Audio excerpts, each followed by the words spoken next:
I know you are very busy eating, so therefore I don't expect to hear a good morning back. Thank you.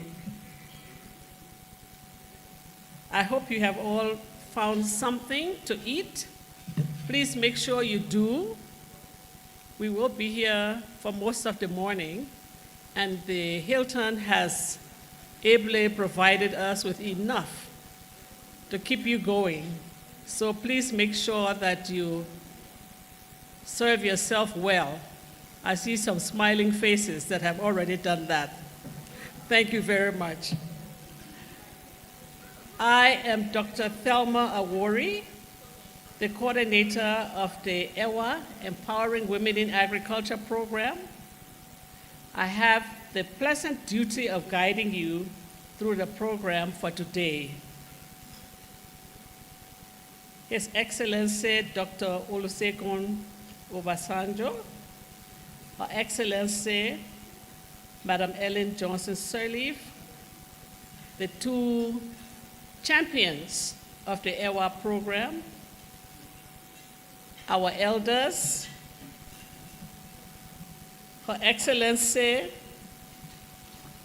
Sahle-Work Zewde, former President of the Republic of Ethiopia, AWLN pioneer and Peace and Security Pillar Lead, Her Excellency Catherine Samba-Panza, former President of the Central African Republic, AWLN pioneer and Governance and Political Participation Pillar Lead, Her Excellency Amina Gurub-Fakim.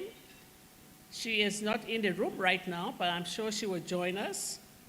Former President of the Republic of Mauritius, AWLN pioneer and Youth and Emerging Leaders pilot. Her Excellency Nkosazana Dlamini Zuma, former African Union Commission chairperson. I see we also have in the room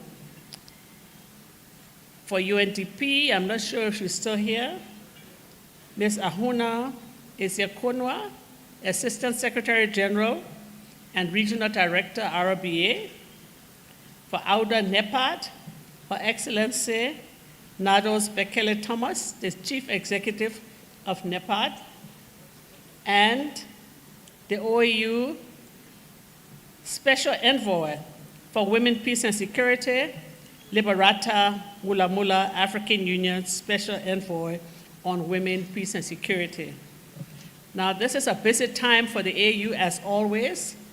We are competing with many meetings, high-level meetings. So if you don't see all the people who are supposed to be here, it's because they cannot split themselves into so many parts. But let me say that we are honored to welcome all of you, and we are encouraged by your commitment to join us and find the time to come and join us for this 9th EWA breakfast. We welcome our elders from AWLN. We welcome the leaders of the African Union. I'm sure many of you are here. If you are here, just put up your hand. Okay, very good. We welcome members of the Diplomatic Corps here. Please put up your hand if you are here. Any member? Good, very good. Members of the Diplomatic Corps. Development partners, very important people. If you are here, please just put up your hands so we, oh yeah, oh wow. Wow, you're many. Very good, thank you for being here. This is your business.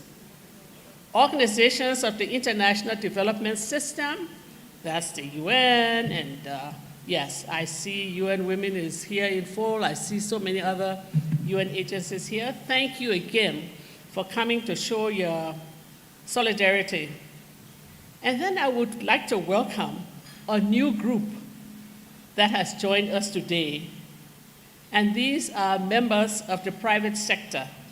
We normally have not had so many members of the private sector. So we are very happy to welcome them. Bankers, and investors who have a keen sense of social responsibility and want to be a part of what we are doing. Please give them a warm welcome. This is their first time coming. Thank you very much. If there's any group that I have missed, please forgive me. We will continue to recognize you. Let me say the members of GMAC. Are you here? Are there any members of GMAC here? Oh, there they are. Very good. Members of AWLN, are you here? Making. Oh, you are many here. Very good. Okay. I'm happy to see that the women's movement is still vibrant.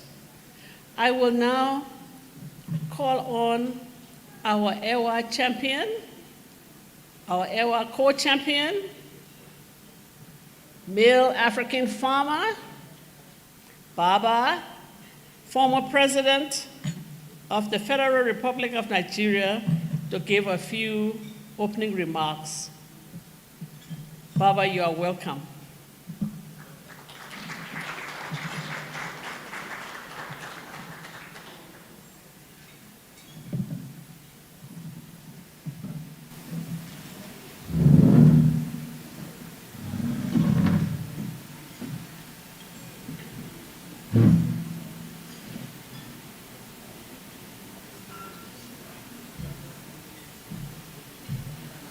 I see today you are not running up the steps, right? No, I don't want to. Okay.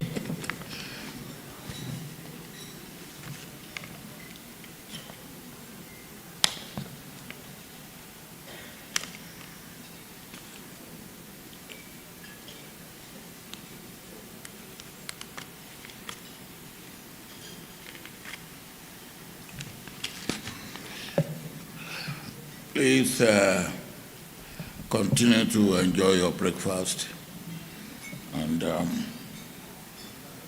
just give me not all your 2 ears, just give me one of them. Your Excellencies, distinguished co-chair, my sister, Ellen Johnson Sirleaf,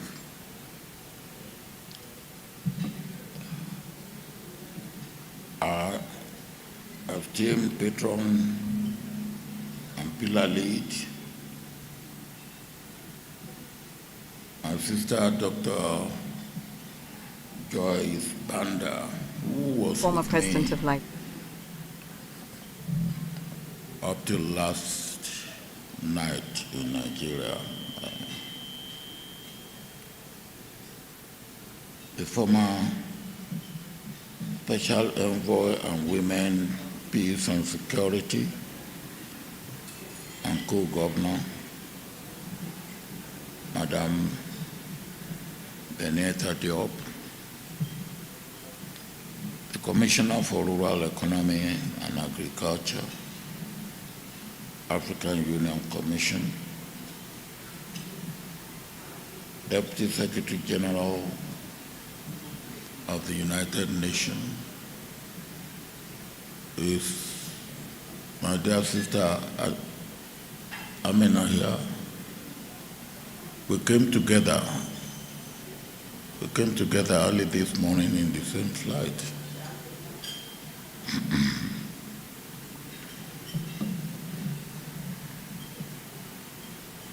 Special envoys, excellencies, when we began this journey, the idea was simple.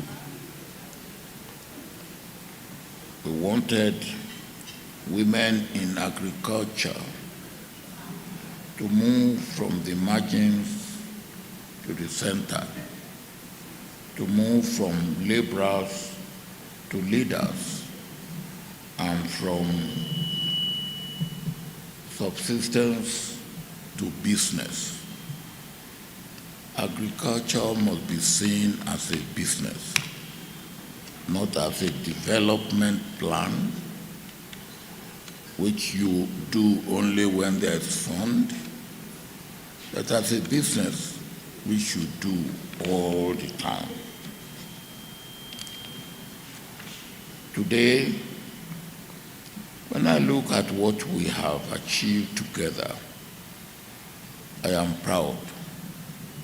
But I am also aware that we are not yet where we need to be and where we must be for improvement in food security and nutrition security, and in the situation of our women in agriculture in terms of creating wealth for themselves.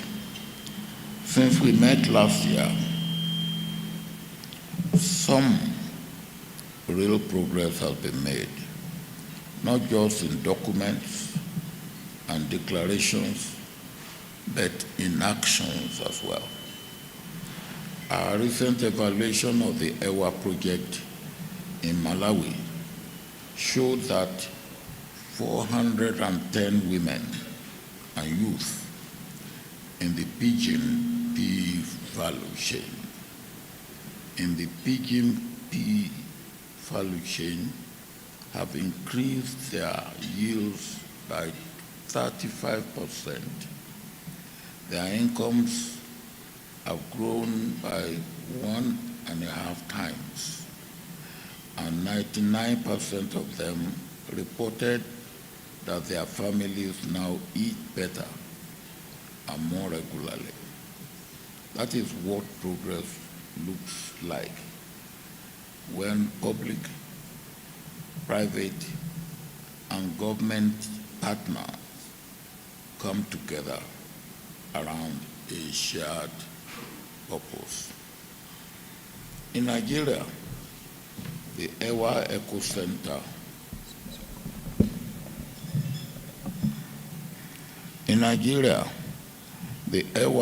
Center has been at work training 62 women-led agribusiness SMEs from 6 EWA countries on export readiness within the context of Africa Africa Continental Free Trade Agreement. We have developed a 5-year operational framework that can now be adapted and used by any African country that wants to establish its own eco center. We are moving forward with a flagship project focused on empowering 10,000 women from 100 women cooperatives within the cassava chain with an objective of moving the national production from 60 million metric tons to 75 million metric tons of cassava per annum. This is a plan that will definitely come to reality with our joint effort. Senegal has developed a 5-year EWA national strategic plan validated in 2025 by the government and other stakeholders, from which 2 projects have developed for funding within the funnel value chain. This is a very good model for national ownership of EWA initiatives that I wish to recommend to other countries.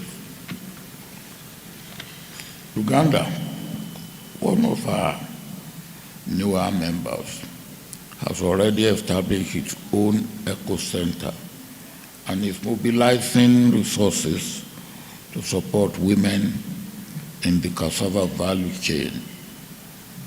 Ethiopia, the home of the African Union, has joined us with its own national project.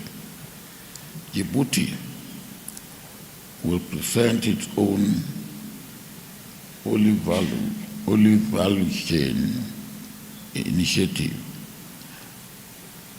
Right here today, Liberia and Rwanda are also coming up with their national strategies that will deliver the EWA mandate with impact. These are not isolated stories. They are evidence that when we align ourselves and our commitments with our investments and interests, women deliver. But let me be frank here with you. We cannot sustain this momentum on goodwill alone and scale up if there's no framework to measure progress. We have to have framework for assessment and measurement of our progress.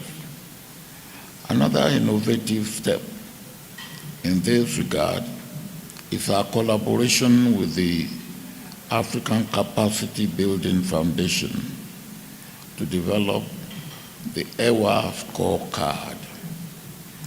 This is a tool to measure progress, country by country, commitment by commitment, hectare by hectare.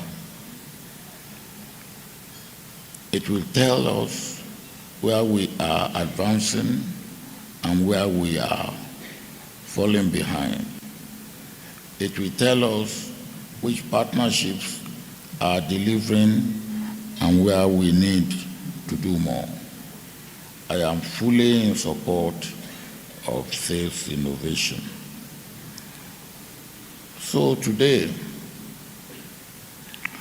I am appealing to each of you in this room, government partners, our friends in the private sector, international organizations and foundations who have walked this road with us to increase their support for the implementation of EWA commitment of EWA at all levels.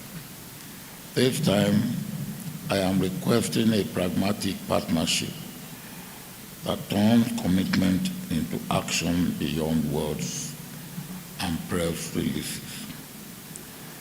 We have the model and the evidence of progress, and we know the tool to measure our progress.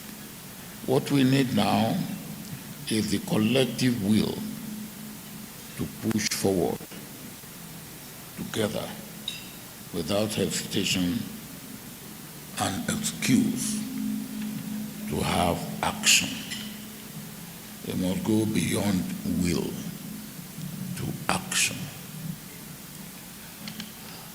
I thank my dear sister and co-chair, President Ellen Johnson Sirleaf, for her relentless dedication.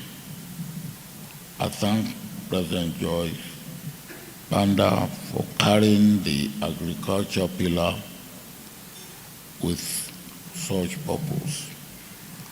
I thank my sister, Madam Bineta Diop, who has relentlessly and doggedly continued to ensure that the EWA high-level breakfast meeting is held at the margin of the AU summit for the past 9 years. Senator, thank you very much.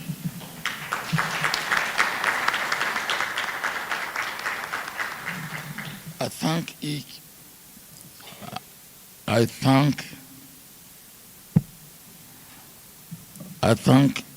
each of our partners who have stayed with us, invested with us, and believe in us and remain with us. Before I conclude, I believe,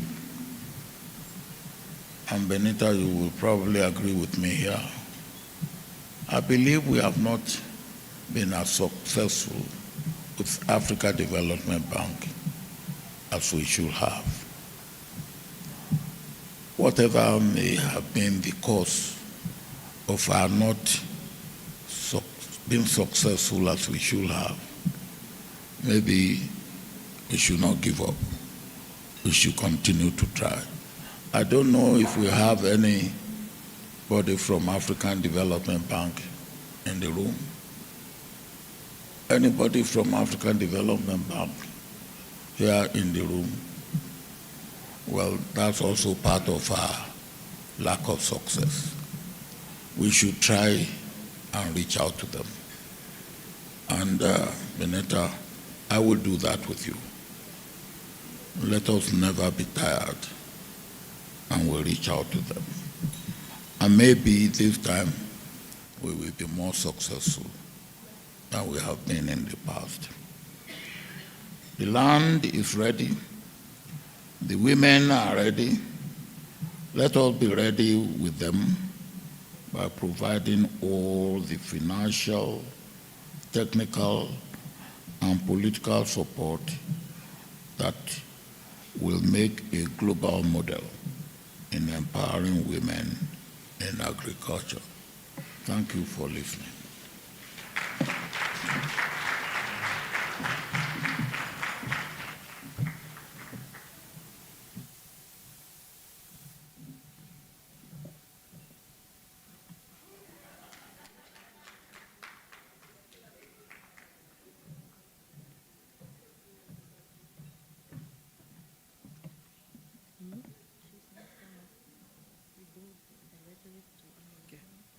Okay.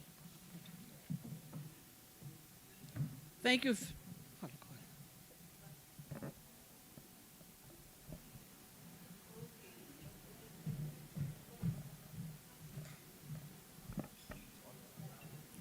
Thank you very much, Baba.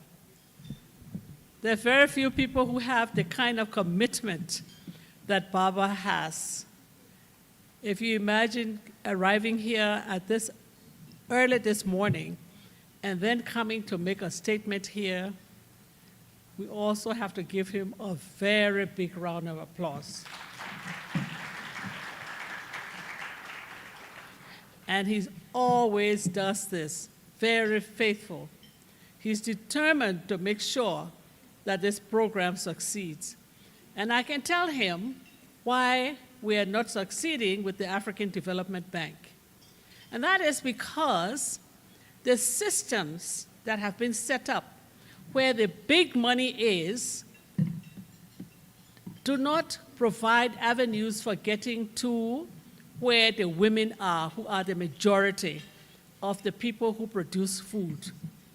I have been to their offices myself, and the system just doesn't work in our favor. And if we are going to get that money, the system has to change. It's not just the African Development Bank. It's all the people who have big money. The way they give out money does not favor the women farmers.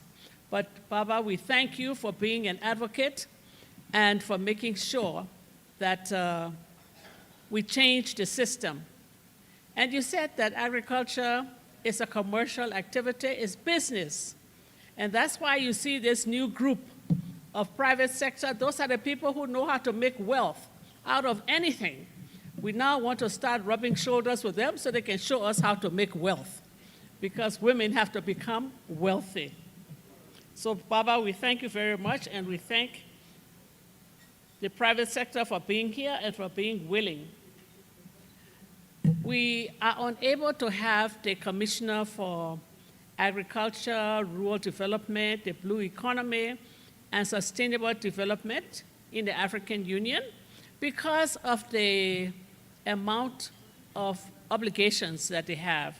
So we will go right away to the presentation by Her Excellency Amina Mohammed, Deputy Secretary General of the United Nations and pioneer of AWLN. Thank you.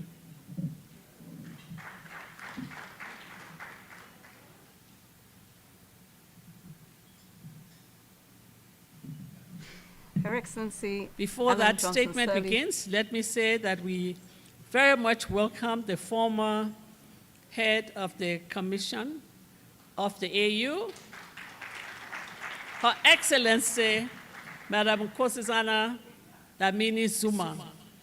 This is a woman to whom we owe a lot in terms of the recognition of rural women in the African Union.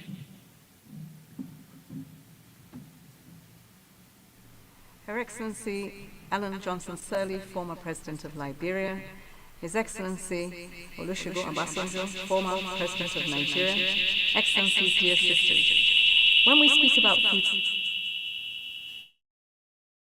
across Africa, women are the backbone of food systems, on farms, in markets, in processing, and in households. Women make up nearly half of the global food systems workforce and the majority of off-farm food system workers.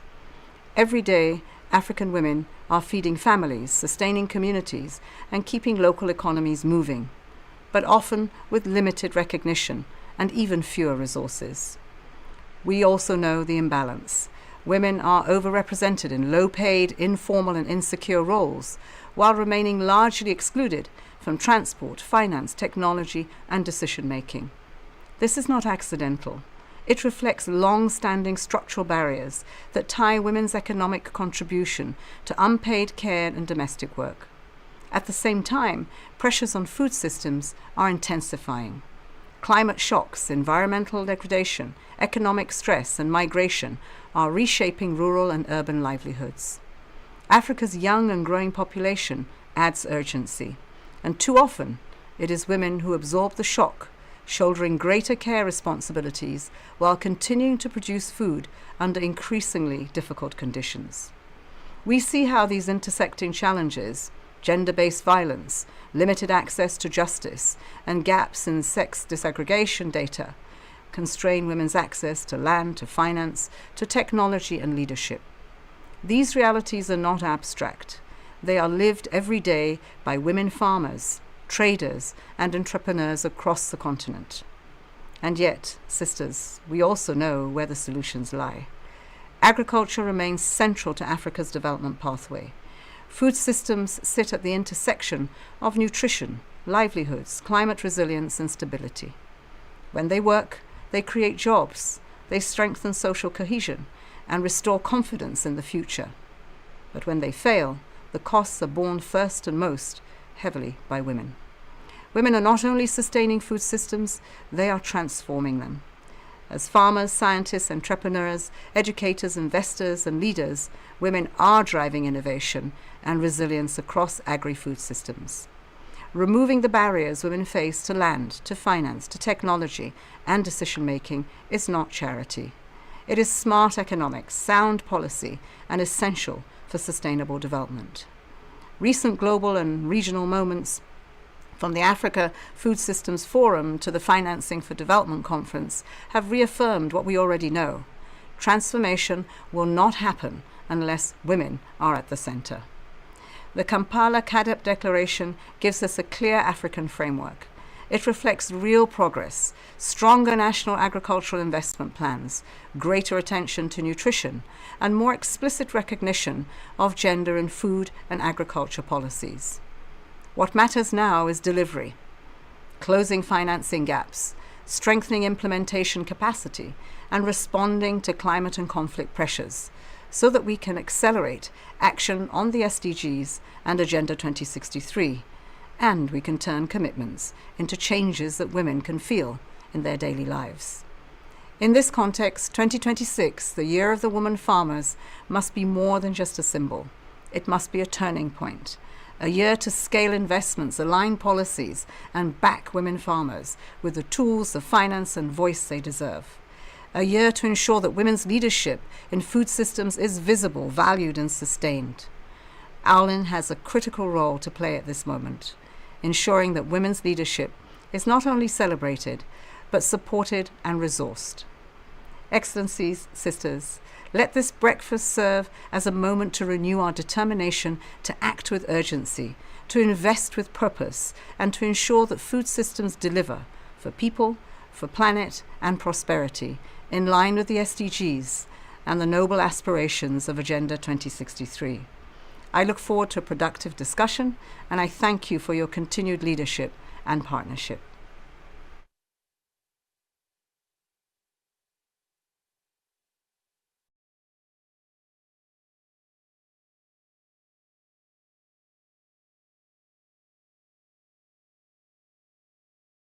Who has a position that she has used in order to progress and to help remove the barriers that women experience.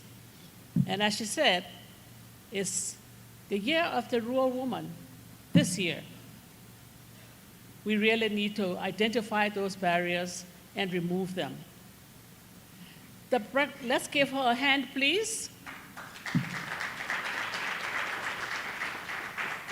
And thank her generously for her statement. The breakfast this year is sponsored by UNDP, AWLN, and OCP. It combines the African Women's Leadership Network and the Empowering Women in Agriculture initiatives, these two major initiatives that are part of the African women's movement that are attached to the AU. You will learn more about these two in the process of the morning. Thank you, Madam Ahuna Isiakonwa, Madam Nados Bekele Thomas, for implementing your mandate to support women. UN Women, of course, UN Women, your only mandate, you know what it is, and you have really fulfilled it. Women, the progress of women. And OCP for being faithful, continuously faithful, and giving us your unwavering support. So let's give a hand of applause for these groups. Now, this is the year of rural women. But sadly, when you look around the room, you do not see the familiar faces of this target group of our program, who are the rural women farmers. They are usually here, and you can hear them chanting their calls to action. No women, no food, no nation. You remember that? No women, no food, no nation. You're sitting here eating this food. I'm sure these Ethiopian women have really made sure that you have this food.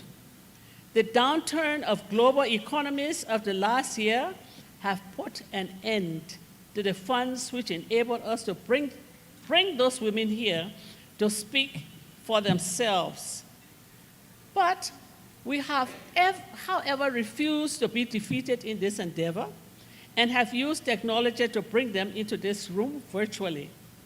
A few of them are online, and some are on video, which you will see. These videos show where we are substantively since we started the EWA initiative. The Malawi project has had a final evaluation and has demonstrated proof of concept. Let us watch and see what the Malawi women have achieved. Baba alluded to some of it in his speech, but let us watch and see what the Malawi women have achieved.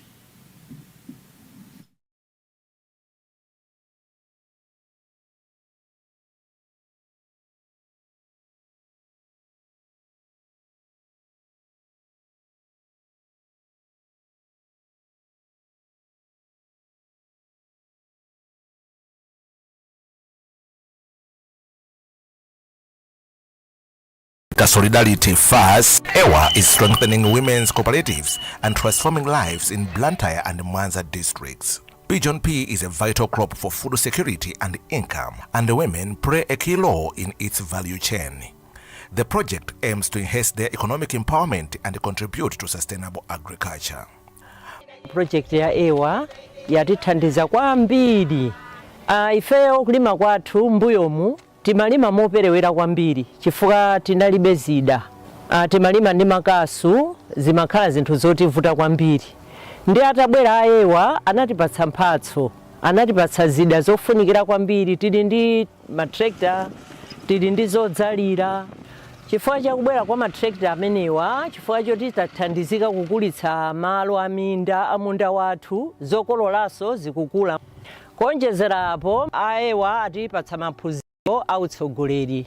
Ndipo maphunziro amenewa athandiza kuti magulu athu aziyenda bwino. Chifukwa choti magulu athu akuyenda bwino, takwaniritsa kupanga zinthu zambiri. Mwachitsanzo, tili ndi azimayi ena magulu mwathu amene akuweta ng'ombe, pali azimayi ena akuweta nkhumba, ena akuweta nkhuku, komanso ena akupanga bizinesi yomweyo ndi nandoloyo, kumupanga muzinthu zosiyanasiyana, kupanga add value, kuonjezera maubwino ena akunandoloko.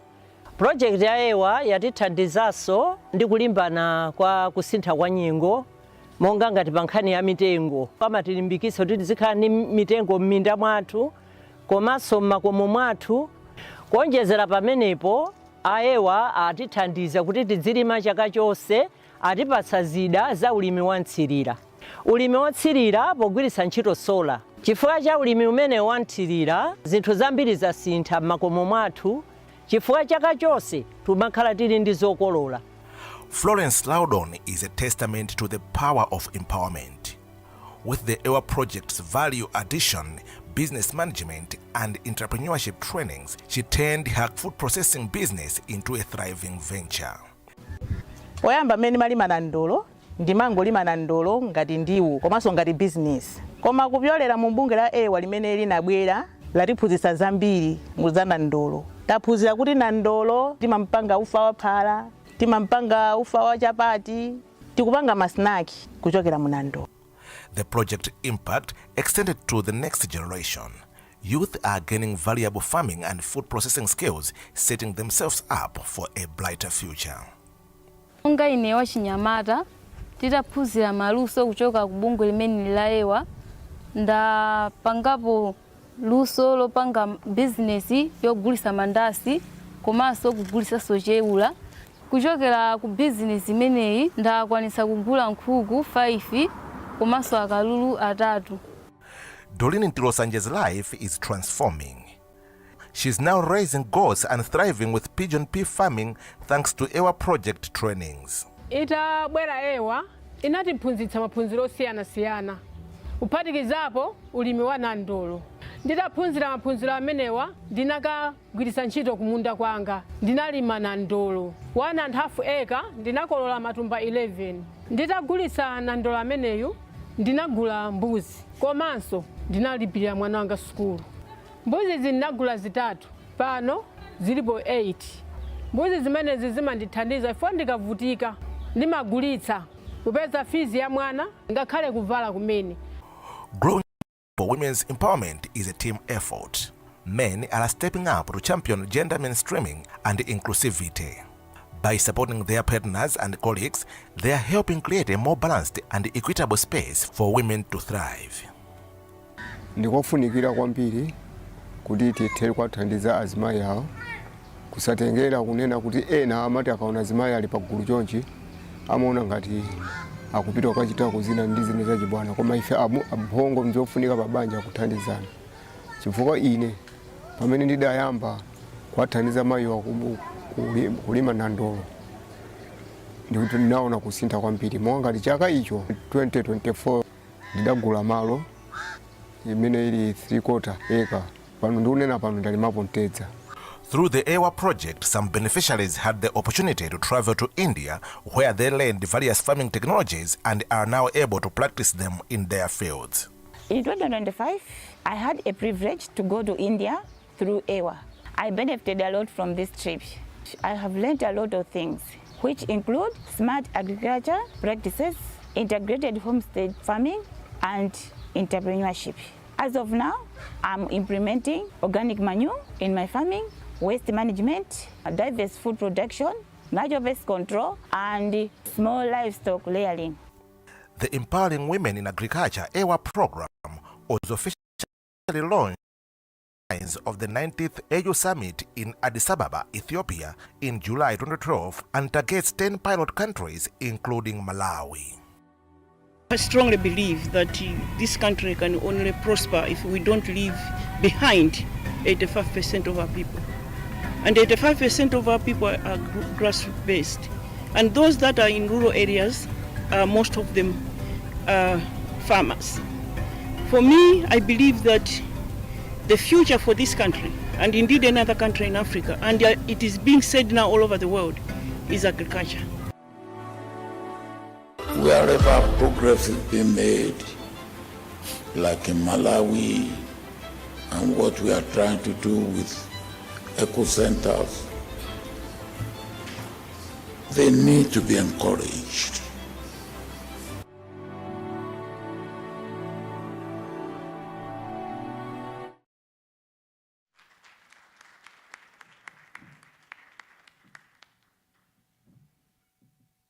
We have a word from the program officer of the Malawi project.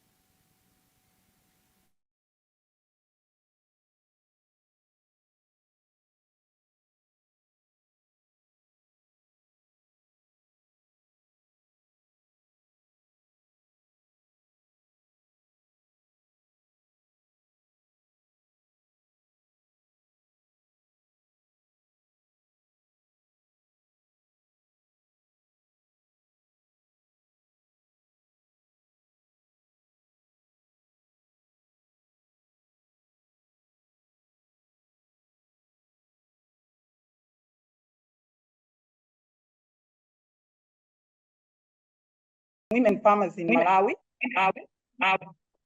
We have increased yields, improved incomes, and enhanced decision-making power. We are now leading cooperatives, accessing markets, and adopting climate-smart practices. To get equity extended across Africa, such initiatives can yield improved livelihoods, strengthen economies, and foster social sustainability. Empowered women farmers supported by engaged men mean healthier families, educated children, and thriving communities. A catalyst for African prosperity.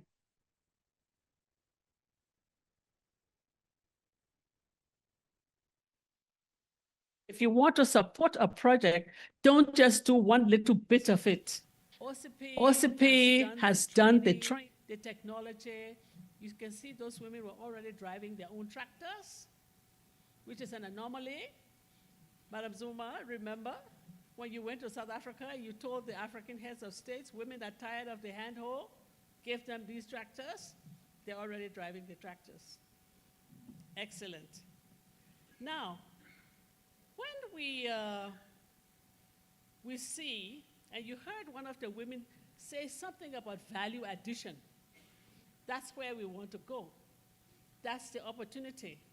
That's where the money is. So we want to show you a short clip from a woman who started as a farmer, and now she's into value addition in the cassava cassava crop.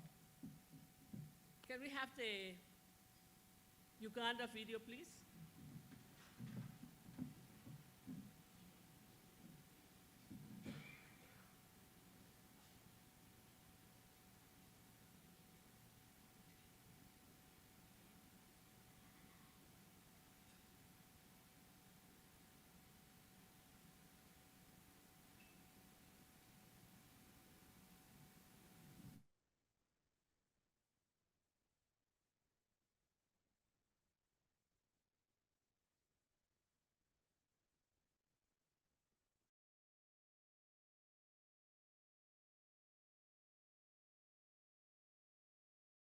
in the cassava value chain. Now, in EWA, we decided that cassava was going to be the strategic crop. Fortunately, the Uganda government has identified cassava as a strategic commodity. Decided today to talk to Noella Ojara because we've spoken a lot about women in the value chain. And I think Uganda has a wonderful story, which is the story of Noella Ojara and her journey in the cassava value chain. Now, in EWA, we decided that cassava was going to be the strategic crop. Fortunately, the Uganda government has identified cassava as a strategic commodity in the Uganda's agro-industrial development plan. And therefore, it's very important for EWA to understand how women are participating in this commodity. How is their production going? How much income are they making? And how are their lives changing because of this? So I'd like to present to you Noella Ojara, who's an agro-industrialist, actually. She's graduated from being a cassava farmer to a major producer of products from cassava. So Noella, start by telling us, how did you begin this work? Thank you very much for the honor of speaking to me today and me able to speak to people out there about not only me, but everybody who is actively participating in the cassava value chain. My passion was driven by two things. While at the university, the lifestyle that my peers and I were enjoying were around foods that were not healthy. From my understanding and from the background, I am from northern Uganda and from the Lango people, and we regard cassava as a very, very important food security crop. As many other parts of Uganda. Exactly. And so for me, seeing what the young people were eating, I thought I could change what they're eating. And the journey therefore started with thinking of what is this healthy alternative that people can eat instead of a sausage. So instead of a sausage, I thought of a vegetable-based sausage, which is plant-based. Yeah. And it meant that I needed to think of all the ingredients to be plant-based. My first bachelor's is library and information science. Imagine. And so why cassava? Because cassava is a binder. And in many parts of the world, they use cassava as a binder. Countries like Thailand, Malaysia, and here even in Uganda. And our sister countries have picked it up, Kenya, Tanzania. So for us, that was really why I thought I should use cassava. But also from coming out of the region I am from, we were getting out of the 21 war. And there was a lot of agony, a lot of food insecurity. And I thought there would be something that my people, my kinsmen, are very familiar with. And again, it came down to cassava, a crop that they're familiar with the agronomy. And I thought that is where my journey started. What are the products you produce from cassava? So then I started by actually farming. So I decided and said, let me test this. I'd never farmed. But then I said, let me get back to Lira and farm. But the challenge of land, I had to go to my kinsmen again, the elders in our clan, and they offered me land, very small land. I got clean seed and I planted. And when I started to plant the cassava, I realized I needed, again, clean seed. And clean seed means seed that is disease-free, because there are improved varieties that are short-term and which can address the food security issue. 8 months, 10 months, you're able to consume the cassava. So I then had to I found my way in the corridors of the National Agricultural Research Organization, where I got improved seed. And I started growing cassava. My first year, there was drought, and I lost about 10 acres. I persisted, and over 3 years, I had grown to almost 40 acres. So I started selling, and I was selling the roots. And this is, again, yet another challenge that women face.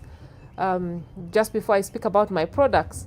And so I started selling my fresh cassava roots, and I wasn't comfortable with the price. So then I thought I needed to add value. So I used the knowledge from my first bachelor's and eventually got to know the various products that cassava has the potential to actually facilitate or produce. Doing research. Exactly. So I did a lot of research, and I started by just producing clean cassava flour. It had to be certified by the Uganda Bureau of Standards for it to be certified cassava flour. For me, it was clean, yes, because I tried to avoid the sand, but I had to take it again to the Uganda Bureau of Standards so that I could have it certified as a quality certified product. Because you know the way cassava is managed. It's dried on the ground or on tarpaulin. Exactly. It's full of dust. Yes. And worst of all, it's full of mold. Exactly. Yeah. So I got the product certified. So the first product we have is cassava flour. Cassava flour that is certified by the Uganda Bureau of Standards. Thank you. And then now we are doing innovative products. Because like I said, cassava is able to be a binder, cassava is able to be used as ethanol, cassava is able to be used in the paperboard industry, cassava is able to be used in the textile industry as well. Cassava is it's also a binder in the adhesive industry. Yes, that's right. So cassava has multiple uses. Yes. It's a crop waiting to be explored. Exactly. Its potential is right now just like a flower waiting to boom. Yes. Yeah. Yeah. So I started doing a lot of research again on innovative products. So one of the other products that we have is a morning flakes that is cassava based. Like cornflakes? Exactly, like cornflakes. So you're eating basically gluten-free. Cassava is a gluten-free, much more healthy product. Yeah. So now we have that, and it has also been certified by the Uganda Bureau of Standards. Excellent. And we're working on a cassava pasta. Many people do enjoy pasta, but you can actually have a pasta from cassava. Just like you can be able to blend cassava with a partial wheat and have your bread and have your cookies, you have your different confectionaries. Yeah, so those are some of the products that we're working on. So not being a scientist, how have you managed to come up with all these different products? I think it's also driven by passion, because at the end of the day, I am the one who does the product development. And then I incorporate nutritionists and food scientists in order to have the recipe or the product. But also, as someone who yearns for knowledge, I have also gone back to school.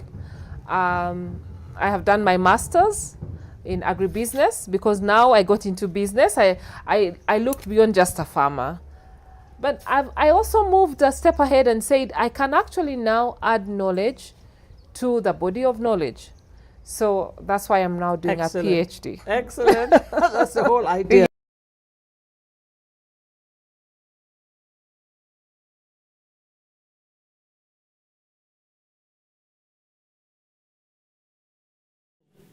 As women. And she's not the only one. There are other women in Uganda who are doing the same thing. I don't know if we have the lady Martha from Uganda, but if we don't have her, this is what the Institute for Social Transformation is doing, because you first of all have to aggregate the women. You saw everything that happened in the Malawi project. Much of that is already done in Uganda, and this is where we need to go. with the value addition, where women can really make products that are on the national and international market. She is pursuing the possibility of getting her ISO accreditation to get on the international market. Now, so that's the potential, and that is what can happen. But where are we going? And how are we going to get there? So let me ask Mr. Ajayi to come and just say a few words. Baba has already said a lot about this, Ajayi, so you don't have to say too much more, but please come and just say what we've done vis-a-vis the ecosystems that we have.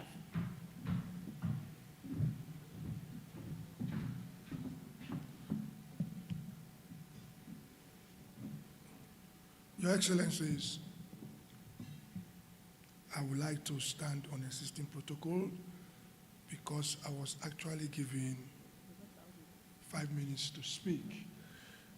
I would like to report on our activities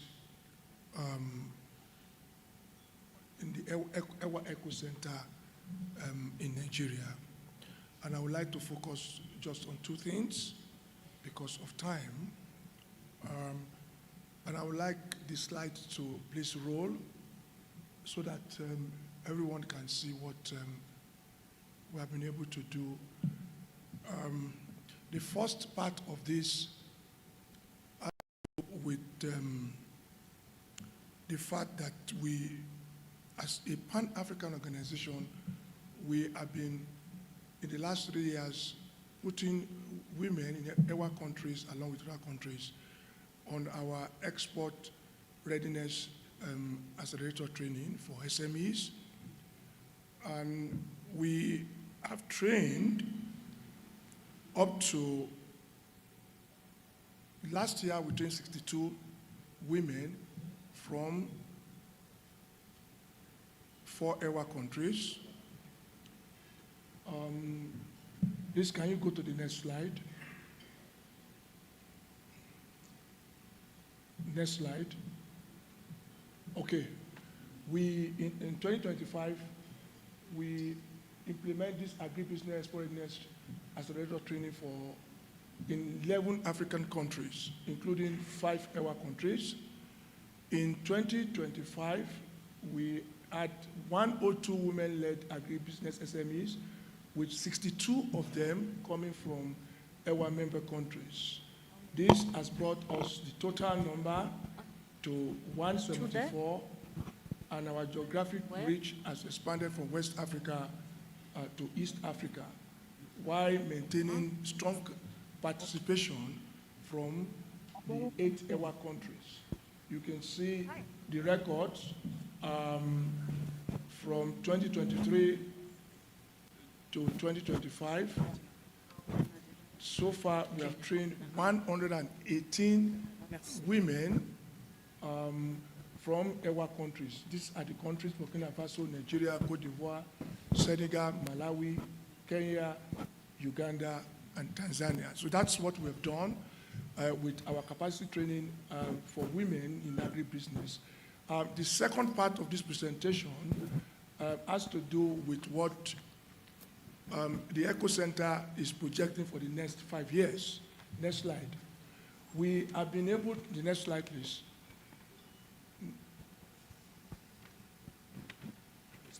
Next slide. Okay. We are able to develop the EWA Nigeria Eco Center operational framework that we will be using from 2026 to 2030. And essentially, it focused on cassava due to high women participation, food security importance, and export potential. We will position the Eco Center as an hub for training, processing, market access, and policy advocacy. We will be addressing systematic barriers faced by women farmers.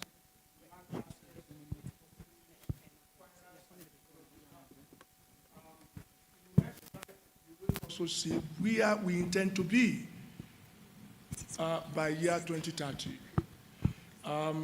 These are the opportunity gap that we have seen we are the world's largest producer of cassava, but we want to increase, like President Obasanjo said, we want to move like from 60 million metric tons to 75, and we believe that putting women on this project will enable Nigeria to be able to achieve that. At the Eco Center model, we have capacity training and aggregation. We will deal with the issue of access to land, mechanization, improve disease-free, and then market assurance. Our target is that by year 2030, we will have empowered 10,000 women through 200 cooperatives, and this will be done in 12 states out of the 36 states of Nigeria. What are we asking for? We would like to ask development partners to support this initiative, because we have moved around and we've done necessary research that will enable us to do this. So we are asking you, please support this, and EWA will make much impact in Nigeria and many other countries. Thank you and good morning. Thank you so much, Dr. Ajayi. From all the videos you've seen, please tell me, are we serious in EWA or not? We are? Good. I didn't hear any kind of big acclaim from you.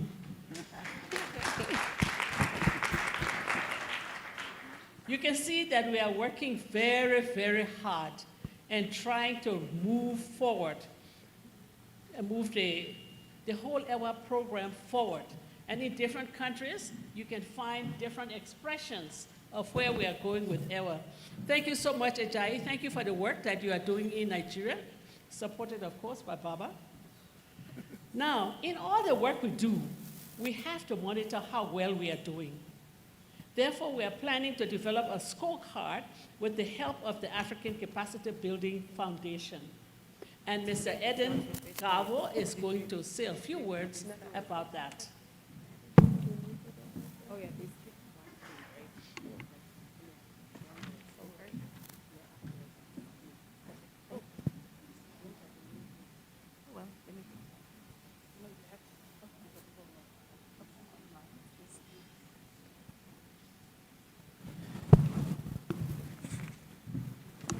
Good morning.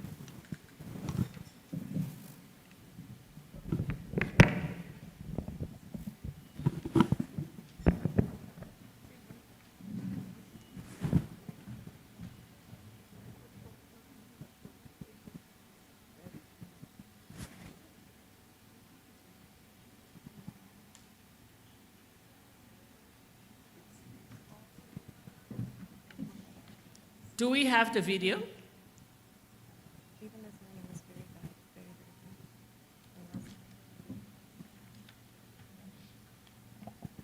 Okay. If the video is having, we are not connecting with him. I think that's the problem. It's not a video. We need to connect with him. But the scorecard is going to be a very important part. And our work in EWA would be very important to help us know whether we are making progress or not. This is one of the traditional things we do in the women's movement. We have scorecards that help us to measure our progress. Now, where are we going with EWA? This coming year, we hope to open 4 new countries for EWA. 4 new countries: Ethiopia, South Africa, Liberia, and Djibouti. In Ethiopia, we come here every year, we hold a breakfast, we hold a GBAC, but our footprint in Ethiopia has been very light. You can hardly see our effect, our impact in Ethiopia. And this year, we mean to do something about that. Can you hear me?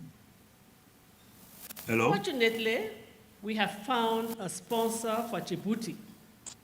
And when we work in the EWA countries, you need to find a sponsor for that country, the way the OCP Foundation has sponsored Malawi. We need to I'm find a connected, but, sponsor. So looks like you're not fortunately, we hearing have me. a sponsor for Djibouti, Huh? where the project will focus on growing olive trees. In Ethiopia, we are happy to announce that Madam Salamwit Mewosha, Oui. the founder of the African International Skill Hub, Hello? has offered to open an EWA Hello? office in Addis. Can you hear me? She is a versatile entrepreneur who has investments in several African countries, Zambia, Tanzania, and Ethiopia. She will spearhead the work of EWA in this country. Please stand, Salam, for recognition so that there she is. Please look back, there she is. A young woman and a very aggressive entrepreneur. We're looking forward. Sally, I hope you will be happy. Yes. Right. So we're looking forward to how our footprints would now become deeper in Ethiopia. We really must do that, and I really want to see that happen before I leave this scene.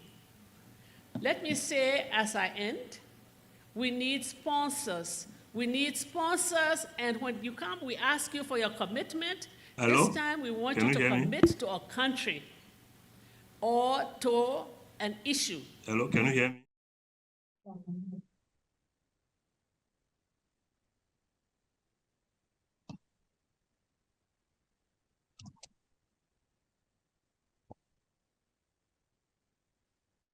A sponsor for Uganda, and if you are interested in sponsoring Uganda, please see Maureen. Maureen, please stand up.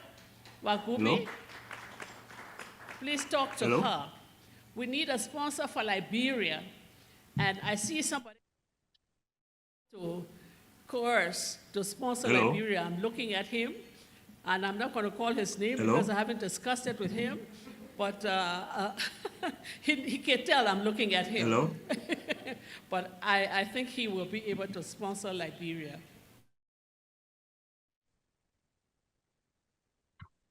Hello?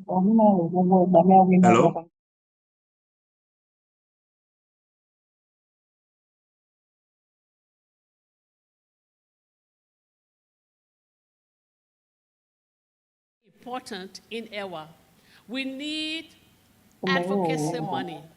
If South Africa can find can find a sponsor in South Africa, we still need to go to South Africa and help them to go through the EWA process and set up their project. Nkosazana Pumzile is working on that with her office, and we will try to see. But we need the money for advocacy. We cannot underestimate the what? Yes, we need a sponsor for Senegal as well. We have an interesting new crop in Senegal that has potential on the international market. So, yes, Delali. You've got him now? Okay, let me finish this, yeah.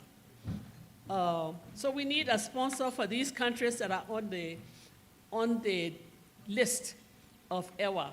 So please think about it.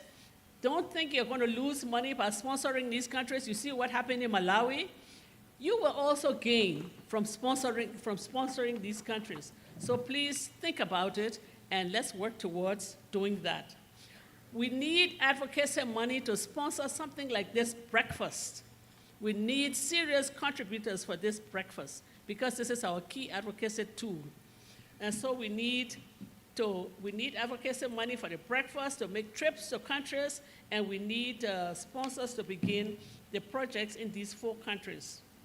If you take a look at the diagram, do we have the ecosystem, the diagram ecosystem? There are just so many sectors. If you want to support women in agriculture, it's not just the production. The research, you heard Noella talk about the research that's required, the policy advocacy, there's just so much that has to be done in order to get this work done. So before you leave, we have to have statements of commitment Whether you're going to sponsor countries or whether you're going to sponsor advocacy or whatever you're going to sponsor, we will need that. Now, I understand that Mr. Gavo is on and ready to speak to us about the scorecard.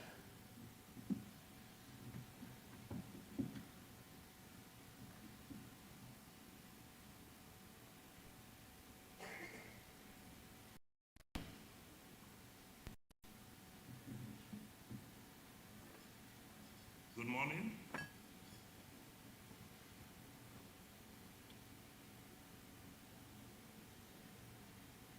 Am I louder?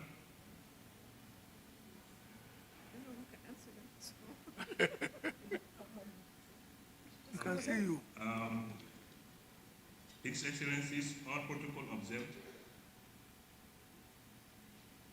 This is Mr. Gabo from ACBF, and I'm pleased to provide a key highlight on behalf of the consortium set up for the development of AWA scorecard to give a key highlight of the instrument that we are planning to develop to support the program.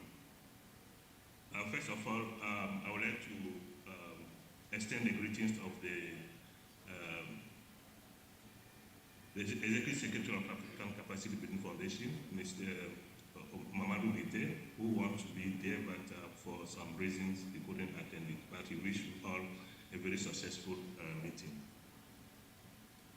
In terms of the context, first, as we have observed in the different, and also listened to the different interventions before me, women are facing a systematic constraint or challenges in terms of access to land, technology, input, financial services, even though they are playing a central role in agricultural value chain in Africa.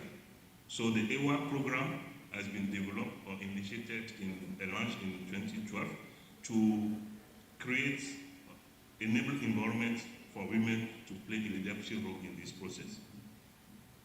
And as we see from the different videos and interviews, AWA has recorded a good result and performance across the continent. But the issues that we are facing today is that we don't have an harmonized mechanism to consistently measure progress and the result of the programs across the countries. So, and during the last meeting, high-level BREFAC meeting, it has been recommended to develop a scorecard as a structured performance management tool to demonstrate or to show impact of the program and also position AWA as a transformative Pan-African initiative. In terms of the purpose of this scorecard, the scorecard will provide a clear evidence to guide strategic decisions and strengthen continental advocacy for gender-responsive agricultural transformation in Africa, especially by translating the strategic goal to measurable performance areas and also generate data that are available to inform advocacy and also enhance accountability and visibility of the program. In terms of the function, we are intending, the AWA scorecard will play 4 main functions. First is measurement and accountability. Second, support evidence-based advocacy. Third, enable systematic comparison. And fourth, create a clear narrative story.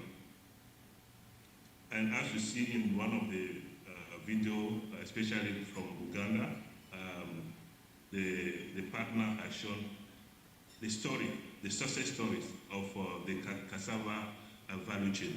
And this is one of the major functions that this scorecard will be playing to support this process of telling success stories of the program. We are planning to have a very simple model to set up the scorecard, and especially to allow not only experts but any program participants can also use the scorecard to tell the story, to show the progress that they are making. So we are building the scorecard around the 5 strategic goals of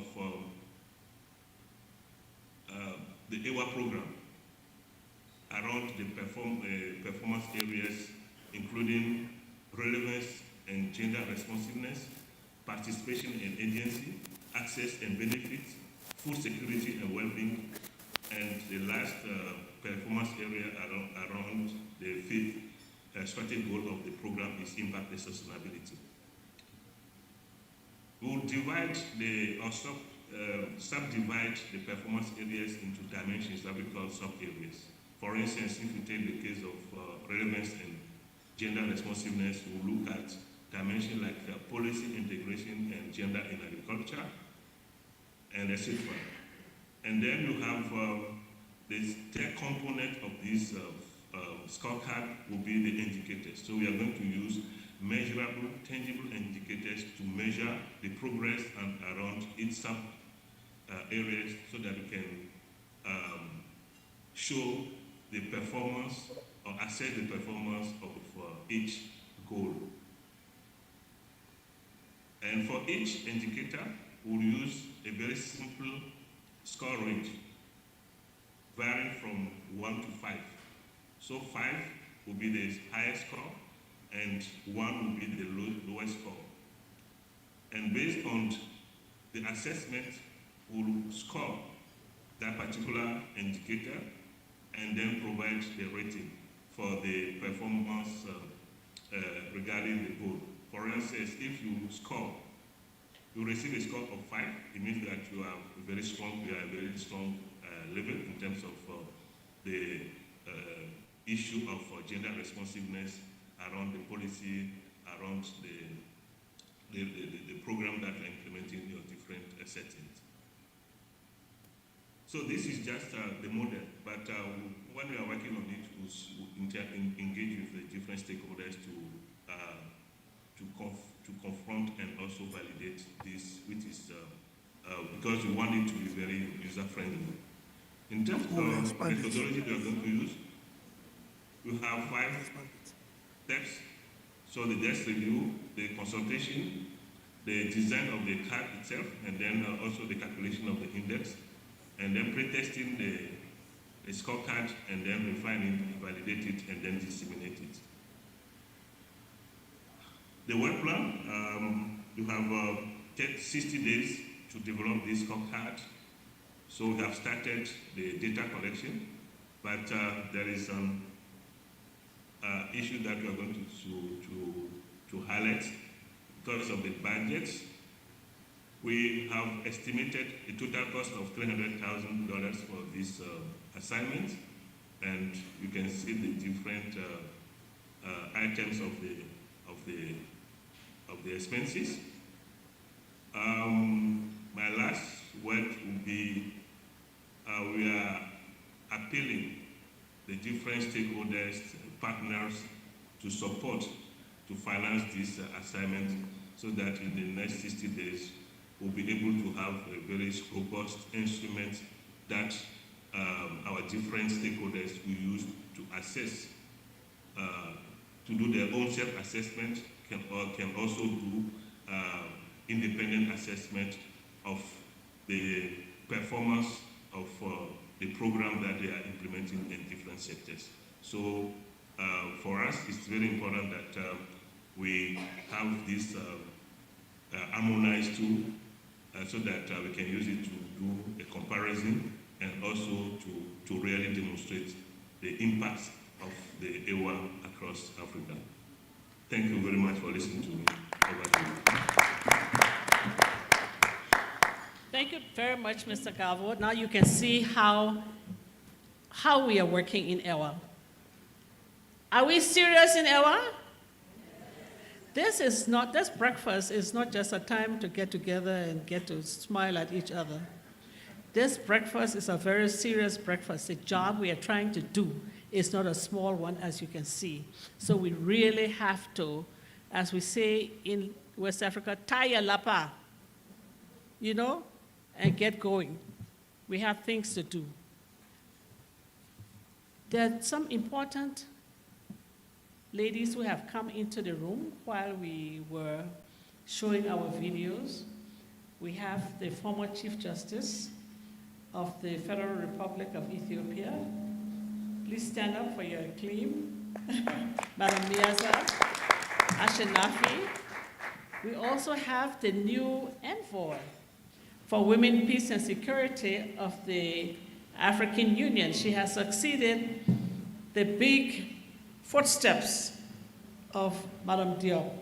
From Tanzania, Madam Liberata Mula. We want to welcome you. Are there any representatives from Enat Bank? Could you please stand up for recognition, or from Hibbert Bank? They're supposed to be here. Very good, very good. Thank you very much for taking your time as bankers to come into this room. Now I'm going to turn, who? Some ambassadors. The ambassadors? Yes, they're here. Over there, Ireland, Denmark. We had called the diplomatic corps. No. I can't hear. Yeah, please. We have some guests here, some ambassadors that are in the room, if you can recognize them. Please recognize them. Ireland, Denmark, we are here. Can you stand, please? The diplomatic corps. Namibia, yes, they are here. They always attend. I think Canada, yes, we have them. And also we have the Secretary General of PAO, who just came into the room. Oh. Yes, she just arrived. Thank you. Very good, yes. You're all very welcome. We're so happy to have you, and some of you are regular attendees of this meeting. We look forward to your commitments as well. Now, we are going to have a panel that will be led by someone else of our elders. And then after that, I want you to look at this important part of the program, will be statements by UNDP, AWLN NEPAD, the Office of the Special Envoy, but most importantly, we are going to have statements of your commitments. So please start thinking about what you will say vis-a-vis your commitment on the whole issue of empowering women in agriculture. What are you going to commit? Please commit to a country, or commit to advocacy, commit to what your passion is. And when you commit, please don't let us have to come and ask you. You will ask us, when are we ready to receive you? So thank you very much. I would now ask Madam Sanyue Asare to come up and manage the panel. Thank you very, very much for your time and your attention. I could see that you were really paying attention and that you really enjoyed the videos. Yeah.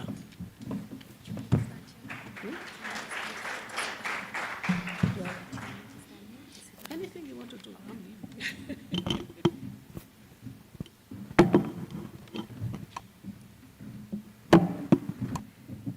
Thank you so much for having me this morning.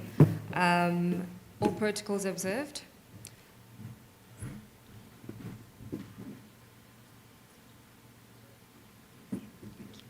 Just a bit of guidance. I think before we start, it's so important that, they asked a question, are we taking this seriously? And I think at the end of the day, when everybody leaves here, the positive answer should be, yes, we're taking this very seriously.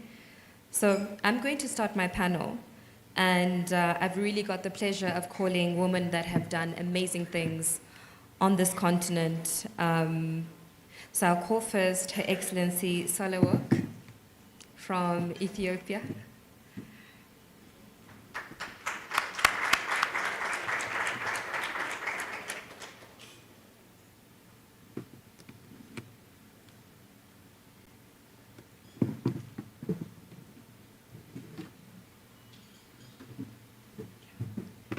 Then I will call up Her Excellency Catherine Samba-Panza, the former President of the Central Republic of Africa.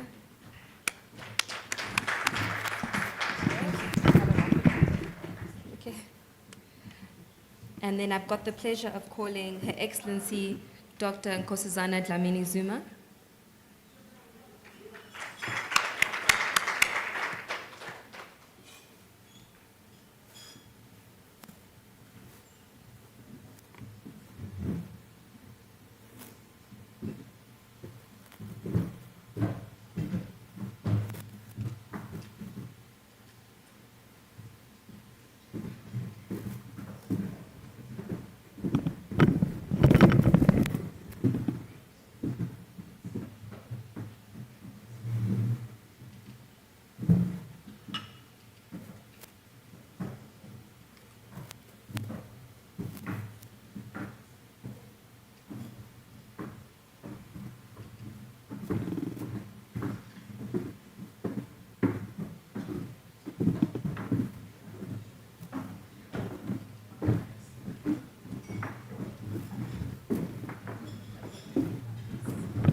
So perhaps to make this more homely, I'm going to sit in the middle of power, in the middle of amazing woman, and make this more, I'll put this here, sorry. And make this more, no, merci, c'est bon, merci.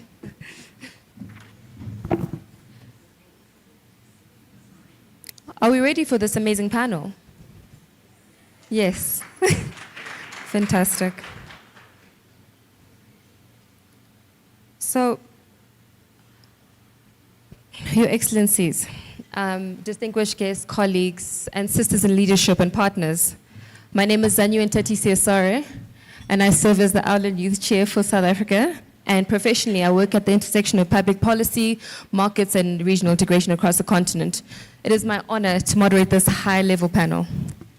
Today's discussion focuses on how AWLN elders can translate their leadership experiences, institutional influence, and personal advocacy into tangible impact for women and young women, particularly in governance, peace building, economic empowerment, and innovation. In a moment defined by geopolitical shifts and transformations, the imperative is clear. Women's leadership must lead beyond representation towards structural and intergenerational change. We're privileged to engage leaders whose journeys span diplomacy, statecraft, science, and continental reform.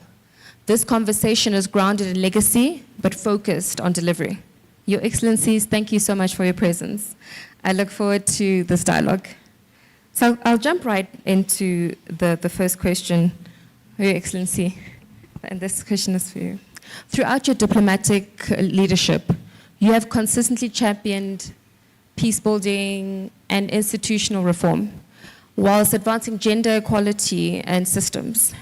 The question I put to you is, drawing from your experience, strengthening inclusive leadership at national and multilateral levels, how can African women leaders transfer diplomatic capital into concrete ways for women, particularly in governance, mediation, and public service, with a focus on today's geopolitical landscape?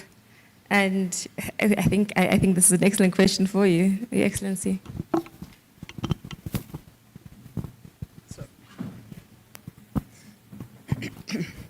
Thank you very much.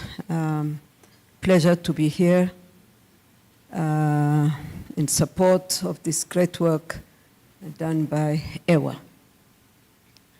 You're asking me a very difficult question, but your last sentence is guiding it all.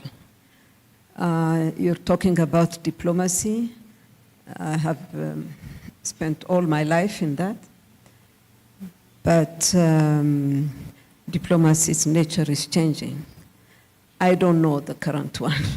I've never worked in it. I've never known what transactional diplomacy means.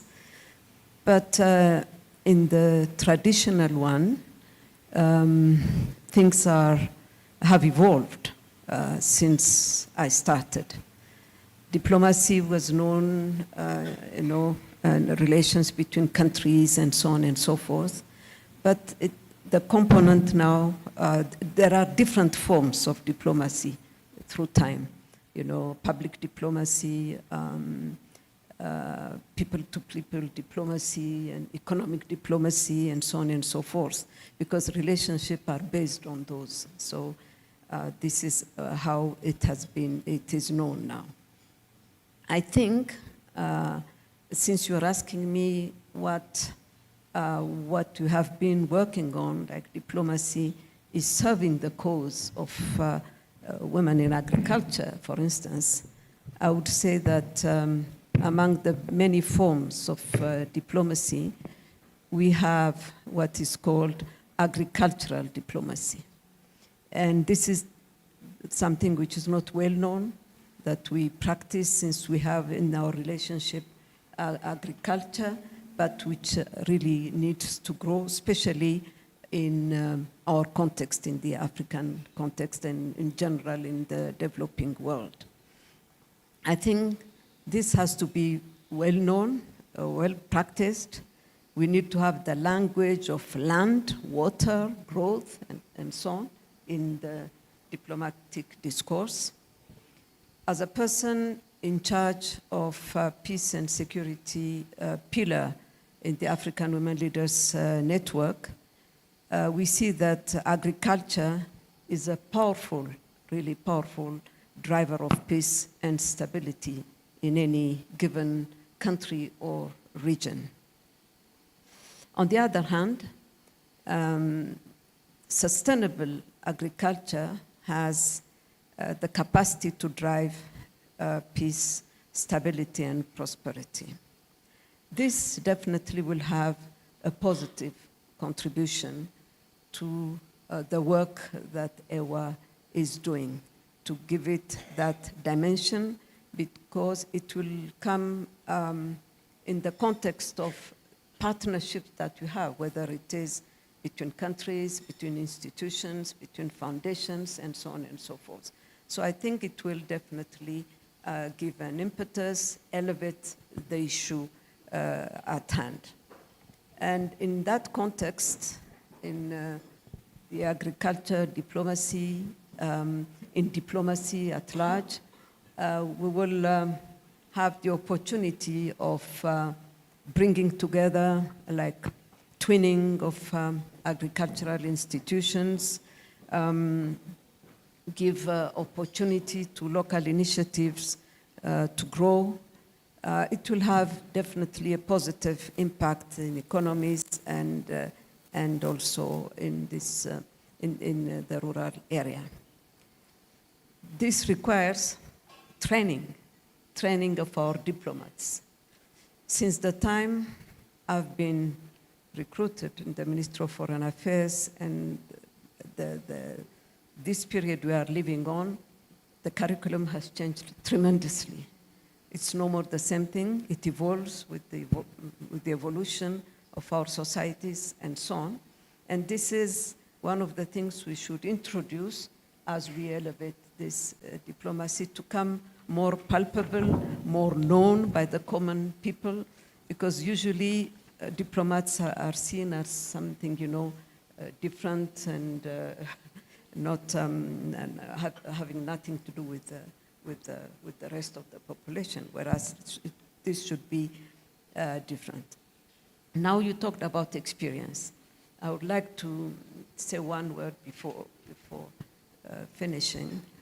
When I was a president, during my time, I started a training program, and I'm happy to see some of the alumni in this room. this training, leadership training, included rural women as well. Most of the time, the trainings are concentrated on, some of us were in the cities, in offices and so on. But we had many rural women who would explain so many complex things in a very simple way because it's their daily life. While I was doing that, a big scientist who is an Ethio-Sudanese came to me and shared with me an amazing project that I would like to share with you in a few lines, really. It is about communicating through satellite and going directly to the rural women. This test was to be done in Ethiopia, and you know how vast Ethiopia is, millions of rural women. But as explained, it is something possible, but it's something absolutely revolutionary. You will reach that woman, whether she's literate or illiterate, whether she speaks the national language or has her own regional language that she only speaks. It will reach her through a small tablet where she can communicate. She will be told how to deal with some kind of a plant or a farm or whatever. You know, most of us Ethiopians were either in cities or rural areas. There is no connection like I see in many other African countries. But in any case, it will create that link. Unfortunately, he couldn't do it till the end because he has a serious health issue. But I really promised to take it up with his office, with those who can, and contacting those who can support us in this to make it happen. So I'm just flagging it in case in this room there are those who would say, oh, by the way, we know, we have tried this somewhere and so on, that we can replicate. In addressing agriculture, women in agriculture, we have to elevate it at that level in order to reach the millions of them. Thank you very much. Thank you so much, Your Excellency.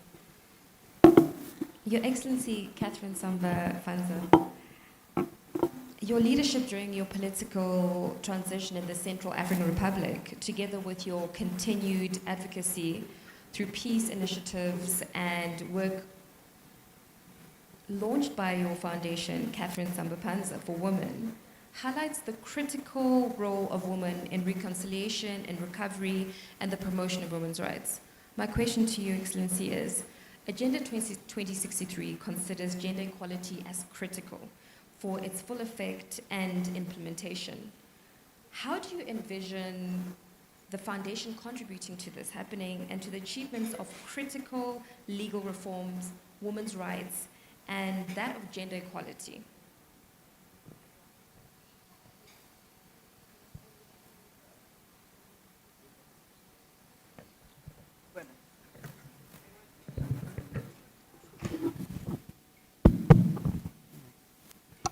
Je voudrais avant tout remercier les organisateurs de ce 9e petit déjeuner EWA AWLN de me donner l'opportunité d'une prise de parole et de parler un peu de ma fondation.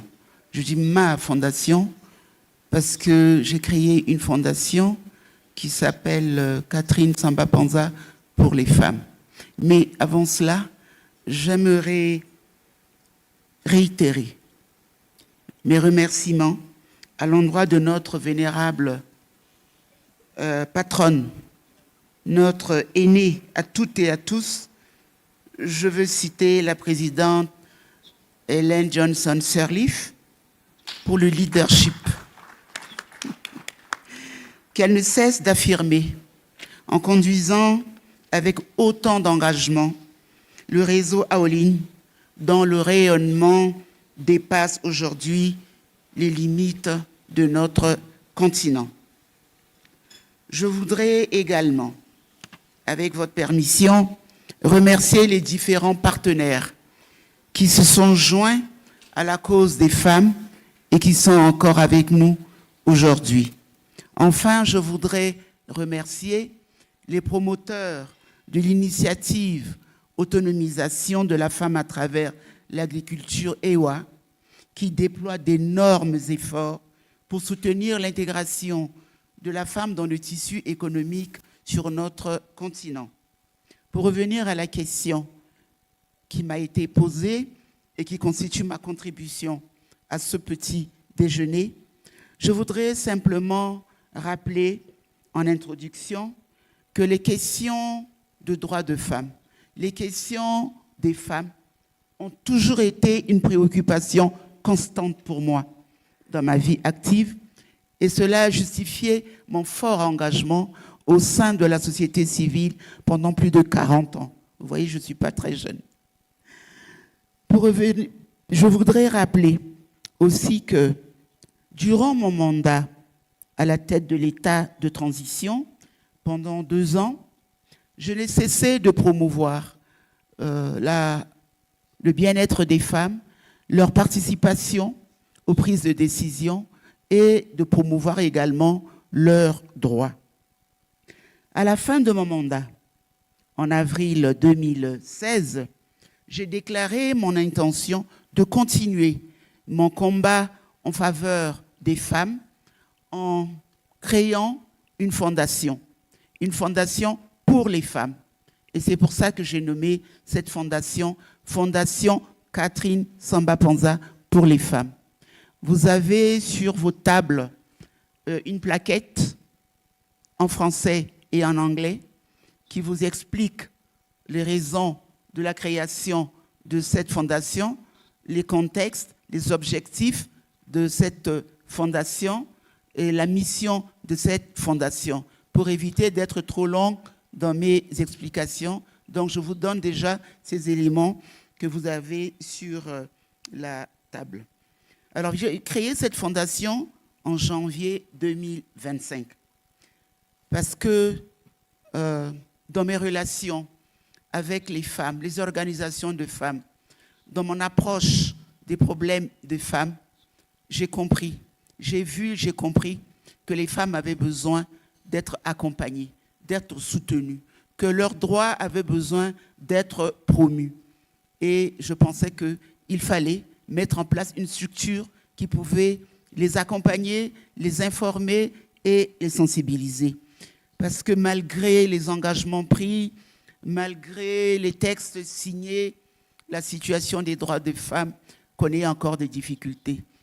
L'accès à l'éducation, ce sont les droits fondamentaux que je vais citer, l'accès à la santé, l'accès à l'emploi, l'accès à un certain nombre de services sociaux de base n'est pas encore acquis pour beaucoup de femmes. Il est donc important que nous réfléchissions, nous, au niveau de la Fondation, avec des hommes et des femmes de bonne volonté qui m'accompagnent dans cette fondation, comment adresser ces besoins non satisfaits des femmes en matière de droits fondamentaux. Nous avons donc élaboré un programme très important de promotion de leadership et d'autonomisation des femmes. Nous avons essayé de partir des cas concrets, de ce que vivent les femmes, pas de théorie. Il suffit de prendre les statistiques des femmes en République centrafricaine pour voir qu'il y a des besoins. Il y a vraiment d'énormes besoins et c'est à partir de ces besoins que nous avons essayé donc de bâtir notre programme. Mais la première chose que nous avons commencé par faire, quand on veut être efficace, quand on veut aller sur le long terme, il faut avoir les moyens de sa politique. Et pour avoir les moyens de sa politique, il faut commencer par ses propres efforts soi-même. Quand on commence par prouver qu'on a la volonté de faire quelque chose, d'aller de l'avant, quand les partenaires ou ceux qui veulent vous aider voient votre engagement et les efforts personnels qui sont faits, ils commencent à se manifester. La première chose, nous avons acquis un terrain. Nous avons acquis un terrain semi-urbain à 15 km de Bangui, la capitale, où nous avons décidé de créer la fondation. C'est un terrain immense quand on était arrivé sur ce terrain, il était complètement dégarni. Plusieurs années de culture ont appauvri le sol. Les arbres ont été coupés pour faire du charbon de bois. Il n'y a pas d'eau à proximité. Le terrain est en hauteur. Il n'y a pas de puits dans les communautés. Il faut créer des forages pour permettre d'avoir accès à l'eau. Nous avons décidé de commencer par cela. D'abord, créer un forage. Un forage, ça permet comme ça aux populations de bénéficier de l'eau, aux communautés locales de bénéficier de l'eau. Et si nous voulons planter, reboiser ce terrain, l'enrichir, il faut également de l'eau. Nous avons commencé donc par faire ce forage d'eau et les populations sont vraiment très heureuses de pouvoir bénéficier de cette eau-là. Ensuite, nous avons noté que dans la communauté, les femmes ne savaient pas où se retrouver, comment faire, où voir, où aller obtenir des informations. Nous avons créé sur ce site ce que j'appelle l'espace des femmes. L'espace des femmes est un lieu où les femmes de la communauté, où les femmes au niveau de la République centrafricaine peuvent venir se réunir, réfléchir et avoir une vision commune avec la Fondation sur un certain nombre d'initiatives. À cet espace des femmes, maintenant, qui est connu au niveau national, au niveau de Bangui, nous y tenons des réunions, nous y tenons des activités de femmes pour encourager les femmes. Mais nous avons voulu que ces femmes viennent dans un environnement qui soit écologique.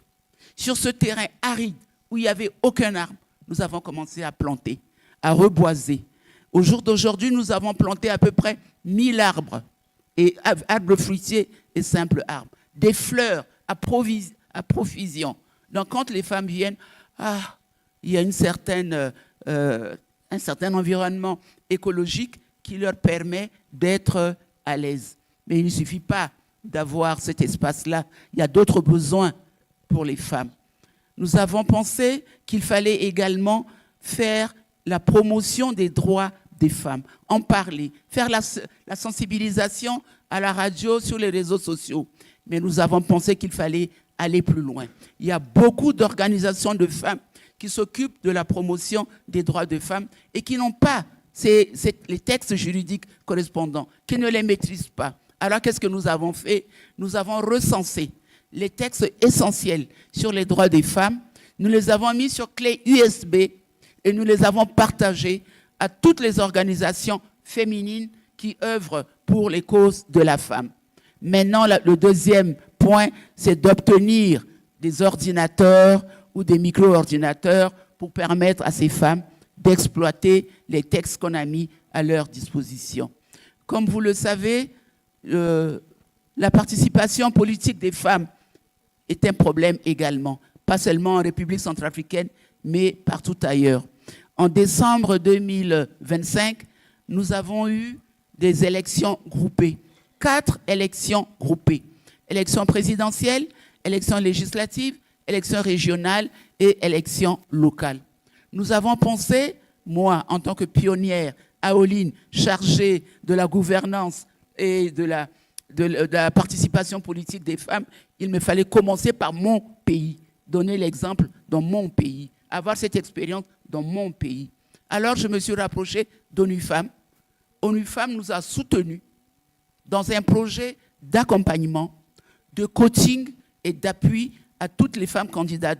Mais on a mis l'accent, nous, parce que c'est un gros morceau sur les candidates aux législatives. ONU Femmes nous a aidés à former ces femmes-là, à leur donner les éléments nécessaires en termes de textes juridiques, de processus électoral et de leur participation. Nous avons compris qu'il fallait également, en même temps que d'accompagner les femmes candidates, faire également de la sensibilisation auprès de décideurs politiques. Nous avons une loi sur la parité qui n'est pas respectée. Nous avons estimé que c'était le moment de faire la sensibilisation sur la loi sur la parité avec les décideurs politiques, avec l'Organisation nationale sur la parité, avec les femmes leaders et avec les candidates. Nous avons organisé donc des ateliers dans ce sens-là. Mais la plupart des femmes candidates ont des problèmes sérieux, des problèmes financiers.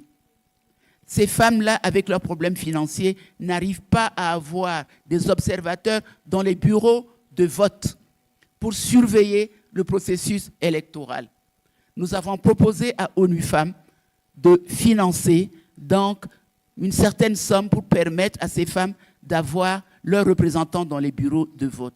Je me suis battue pour qu'on octroie à chaque candidate, il y en avait 86, 50 000 CFA, je ne sais pas en dollars, ça fait à peu près $100, pour qu'elles puissent payer le déplacement de leurs représentants dans les bureaux de vote.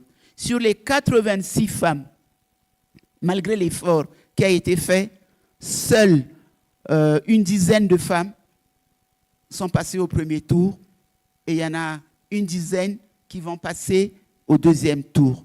Et pour ces femmes qui passent au deuxième tour, ont lancé un cri d'appel, un cri de détresse en disant Fondation Catherine Samba Panza, nous n'avons plus les moyens de mener nos campagnes, nous n'avons plus les moyens de continuer notre combat, aidez-nous.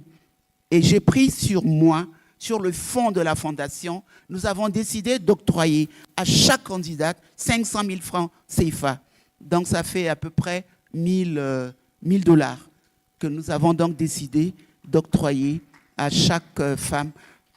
Ça les soulage et ça leur donne l'espoir et ça leur permet d'aller au deuxième tour avec un peu plus d'assurance. Mais nous avons estimé que ce n'était pas suffisant. Il fallait faire un plaidoyer auprès des organisations, des organismes qui organisent les élections, auprès du Conseil constitutionnel qui décide donc de celles qui vont au deuxième tour ou pas. Nous avons constaté, par exemple, qu'il y a des femmes qui ont 47% au premier tour et qui ont un homme en face qui a 12% ou 13%. On va les amener au deuxième tour. Nous faisons un plaidoyer pour faire une discrimination positive pour que les femmes qui ont 47%, qu'on puisse les déclarer admises au premier tour. Ça, c'est notre combat pour la discrimination positive également. Et c'est ce que nous sommes en train de faire. Indépendamment de cela, nous avons beaucoup d'autres projets qui sont dans notre plan d'action. Et nous avons donc établi un partenariat avec ONU Femmes, FNUAP, UNFPA, UNDP pour nous aider parce que nous avons besoin de partenariat. Nos actions ont besoin de financement. Nos actions ont besoin d'appui technique. Nos actions ont besoin de communication. Nos actions ont besoin de visibilité. Seule la Fondation qui a à peine 1 an ne peut pas l'assumer. Alors, nous sommes ouverts à tous les partenaires. Nous avons élargi la Fondation aux femmes responsables d'organisations féminines. Les membres fondateurs, puisqu'il y a des hommes et des jeunes de la Fondation, sont composés de responsables d'ONG, de responsables d'organisations de jeunes et de responsables d'hommes, de personnalités dans le cadre de la masculinité positive. Et donc, nous bénéficions de tous ces apports, de toutes ces contributions pour renforcer les capacités de la Fondation et avoir des résultats probants. Alors, vous me direz, où est la place de l'agriculture dans mon programme? Dans mon projet, nous sommes à un petit déjeuner à AWLN EWA. Il souviendra à certaines personnalités ici présentes que l'année dernière, au cours du dernier petit déjeuner, j'ai émis le vœu de voir EWA arriver en Centrafrique. Madame Bineta Diop est là, elle peut le confirmer. Mais pour cette première année, nous avions tellement de priorités, d'activités, que nous n'avons pas mis l'accent sur cet aspect-là.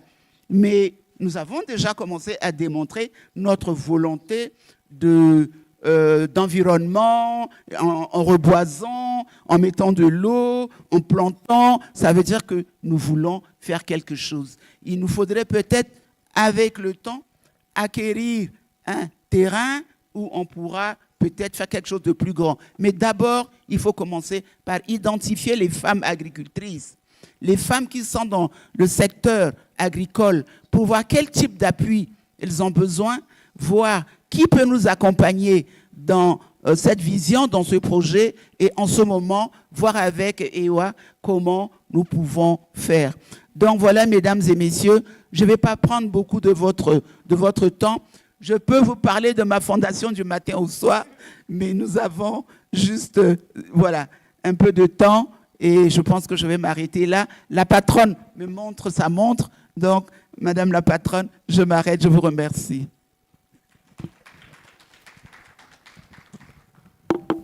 Thank you so much, Your Excellency. Merci beaucoup. Your Excellency, can I actually remove this? Your Excellency, we've got so much to celebrate when it comes to you. You have gone through decades of service where you have worked from a public perspective, from health, governance. You are the first AU chair, female AU chair, the way we can really celebrate that. And the question I have for you, really, thank you. I actually think that is worth clapping for. It's fantastic. It's amazing. And I think we really sit in power. We sit on two really great contributions. And I'm so excited to hear what you're about to say. So my question to you is, as a renowned champion, and I really think you're an all-round achiever, but as a renowned champion of Pan-Africanism, a dedicated farmer, and a high-level leader, how will your foundation, the NDZ Foundation, help to take forward Agenda 2063? And really the focus of the question is, how will this particularly impact women positively?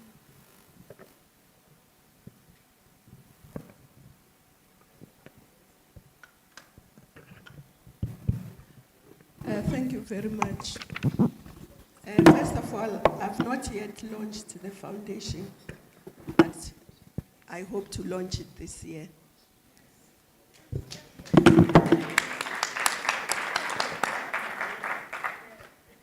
And the foundation is really to promote Agenda 2063. It's not to implement it, because implementation has to be at country level and continental level, but it's to promote it. One, so that citizens know what Agenda 2063 is about, but also to know what our governments have agreed, because a lot of decisions get taken, but they are not implemented. I'll use one example in the interest of time. In 2018, a protocol for free movement of people was adopted here in Addis by our heads of state. Only 4 countries have ratified it. It needs 15 countries to rectify so that it comes into effect. So we want to promote to the citizens so that they can put pressure on their governments to rectify and to implement decisions. At this point in time, even if we didn't take any decision as a continent and just implemented the decisions we've taken, we would go very far. So why I'm using that one example of free movement of people? It's because we just heard about women in agriculture. We know about women traders. The majority of cross-border traders are women. But how do you trade if you don't have free movement across the border? We have the continental free trade. How does it work? How do we trade amongst ourselves if we can't move freely amongst ourselves across the continent? But the decision was taken. It's implementation that is lacking. We will not be a prosperous continent if we can't move goods and people across the continent. But also, this is what I said just now at the ADB breakfast, that we also need to know who we are. Do we know who we are? because in my humble view, we are Africans. We're not South Africans, Nigerians, Kenyans. Yes, you live in that part of the continent, but you are an African.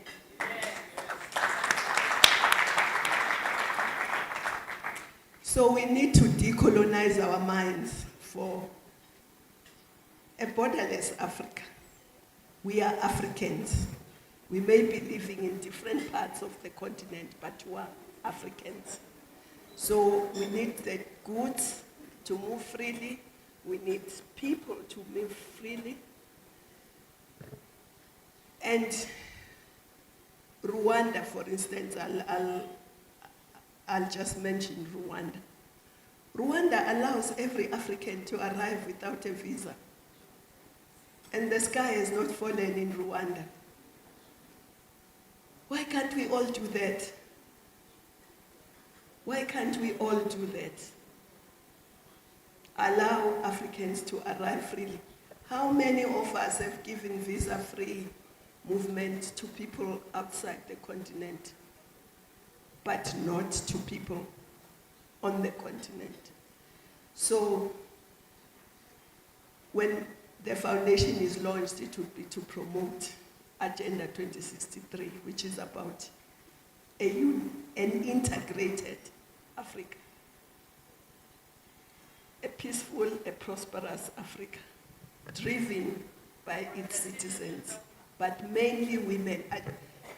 Aspiration 6 talks about women being the drivers of the Africa we want, of building the Africa we want, women and youth. By 2050, every person in 4 will be an African, will be a quarter of the world's population. Have we prepared for that? We'll be the youngest continent, which we are even now, will be even more than. Where's the skills revolution that Agenda 2063 talks about? So the foundation will also be promoting the skills revolution, because we can't deal with unemployment if we don't skill young people in every area of human endeavor, but also promote them as entrepreneurs. I'm glad we have an African there who started a women's bank, because it's clear a lot of problems. Women are not short of ideas, but they don't have access to finance to get those ideas implemented. So access is important, equity, inclusivity. Women, I don't like the word inclusive because it looks like we are begging to be included in other people's world. It's our world as well. We are the majority. But we need to promote women entrepreneurs. I was in Ghana a few days ago. We were at the Africa Prosperity Network, and the theme was empowering women, youth, SMMEs in a single market, right? And one of the things we launched there, which I hope EWA will support, is a borderless Africa. Borderless Africa, meaning Africans should be able to move freely in Africa, meaning the payment system, we should move away from paying through other people's currencies. There is now the Pan-African payment system, but only 17 countries are using it. Why? Through the Pan-African payment system, it means you can pay in your currency to another country, and they receive that payment in their currency. So why do we want to go through dollars and euros? So the the foundation is to promote Agenda 2063. Thank you. So much wisdom, so much power, and so much knowledge shared in such a short space of time. I think it would be remiss of me not to highlight the key nuggets of what was said, and I think a proper takeaway and call to action for each and every one of us. The first and foremost is I really love how intergenerational the focus was, how we're working across the board, and the focus is really on women and Africa. What I pick up as the main theme here is we need to look at transformation. Her Excellency started with things change and we need to adapt to that. And by adaptation, we'll always be a few steps ahead and looking to excelling in the future. The questions that were asked secondly were really quite pertinent. What are we doing? Where are we? And then there were also issues of identity. Who do we recognize as Africans? And that should be the core of what we're doing because the potential is so immense. And I'm going to end with something you said, Your Excellency, that movement is such an important thing. And I think at the core of that is movement of people equals movement of ideas, equals movement of revenue, equals movement to success. So I'll close on that. I thank you all so very much for your wisdom, for your time, and for creating such a beautiful pathway for success on this specific agenda. Thank you.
Those are our elders, and you can see the importance of having the elders because they go out, they open doors, and in their various connections, they find things that are useful for us. They work on the ground as well, and I must say, I agree so totally with you, Madam Zuma. I do not like the word inclusive. It's the biggest global myth that exists. There is no inclusive growth. We need to change the system. That's what needs to happen. Now, while the panel was going on, some eminent women entered the room as well, and they are the former director of UN Women, Dr. Pumsile Gokamuluka. She knows I always murder her name, but she forgives me each time. But please welcome her. We also have Honorable Janet Ranatulai Salanje she's the Special Rapporteur to the rights of women and the deputy chairperson of the African Commission on Human Rights that sits in Banjul. So please welcome her as well. We also have Ambassador, Her Excellency Fatima Mohammed. She was the previous ambassador of the AU to the UN. And I must say, it mattered very much to have a woman in that place. Because when we wanted to do things, Nigeria being a very prominent and strong country in Africa, she could carry our voice through. So thank you so much. And she continues to be a friend of the women's movement and of EWA. We also have a representative of Her Excellency, the newest president, female, is she the newest president of Africa, of Namibia, who's here. Would you please stand for recognition? Where are you? I don't see you. Please wave your hands, or have you left already? Maybe she has left already. Yeah, but we were happy to have her. You know that the president of Namibia is one that has always been a member of the women's movement. Since the days when she was foreign minister, she did a lot of work to help us get through with our issues, as did Madam Zuma when she was foreign minister. That is how we got our issues through to the heads of states. Now, I am going to ask the special envoy, in view of the time, I'm so sorry that we cannot have everybody standing up to make a commitment. We're going to ask only those who have specific commitments to stand up and make those commitments. And I'm going to ask our visionary, Madam Binta Diop, to take that task, because I know how she works. She will really make sure you don't get out of the door until you say something. But before that happens, I'm going to ask our sister, who has taken the post of the Special Envoy for Women, Peace and Security, to just get up and say a few words for us, or to us. Liberata Mulamula, you are welcome. Please come up. You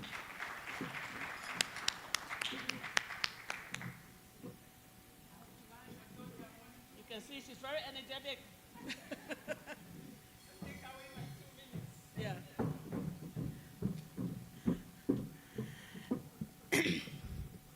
Hello, good morning. We are still in the morning, eh? Dada Thelma, when she calls you to order, you have to obey. Before I came up, she says, Liberata, you know you have only a few minutes. Your Excellencies, allow me also to stand on the already established protocols, but I'm so excited to see all in the room. You know, we came from another event of breakfast, and then one of the leaders, the guest of honor, said, yes, I'm addressing the breakfast, but I don't see it on the table. But I said, well, there are the women, the breakfast is on the table. Thank you for everything. Let me start by extending to you the warm greetings from His Excellency Mahmoud Ali Yusuf, the chairperson of the African Union. Is also he for she. He asked me to convey to you his deepest appreciation, and to the organizers of this meeting, EWA, AWLN. He said this is the moment of addressing these important issues of empowering women in agriculture programs. And for those who know Swahili, because at first when Excellency Dr. Joyce Banda told me, said, Liberata, are you going to be at our EWA event? I said, the EWA, because in Swahili, EWA is hair. So I say, okay, I will be there. So let me say, of course, as we are meeting here today, pre-summit event, this summit will be addressing a very important theme, assuring sustainable water availability and safe sanitation systems to achieve the goals of Agenda 2063. Dada Thelma, you know this. You have been on the ground. You know what water means, especially for the women.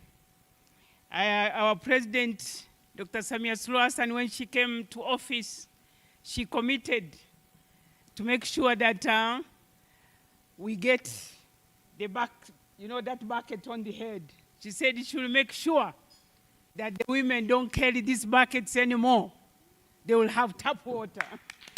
And we have really, so far, it is a good percentage of women don't carry anymore water on their head.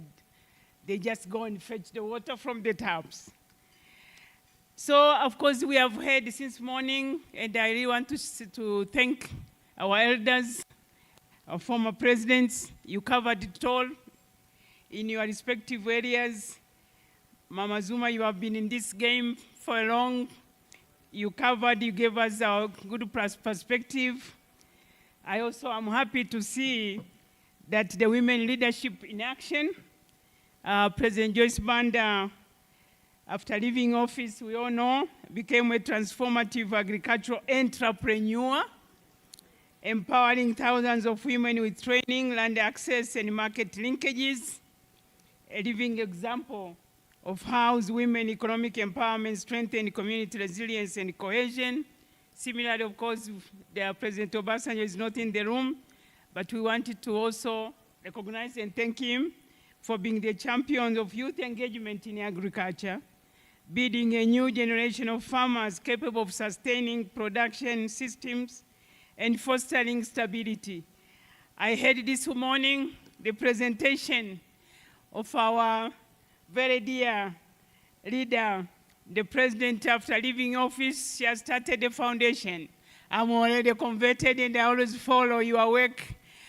Your Excellency, Madam Kateni Samba, thank you so much for being there for the women, in supporting them through their political campaigns. And you have been doing justice to the P of participation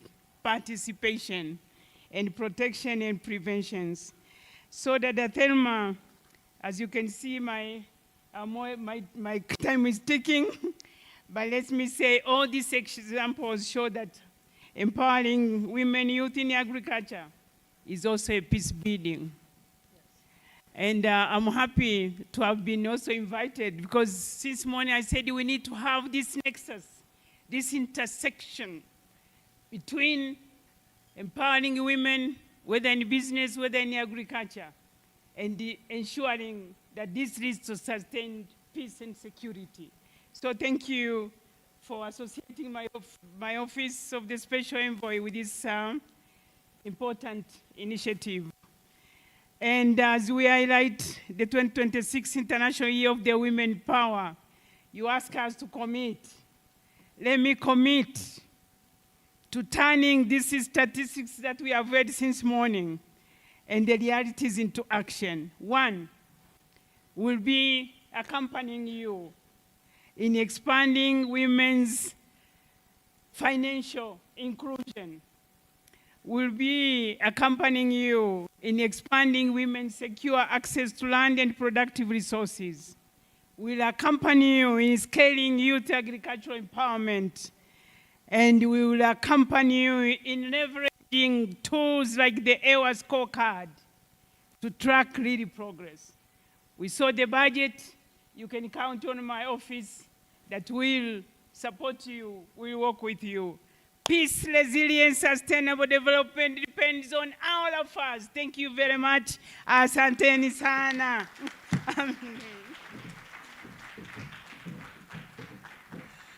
Your Excellency, Liberata, thank you so much. Asante sana, asante mno.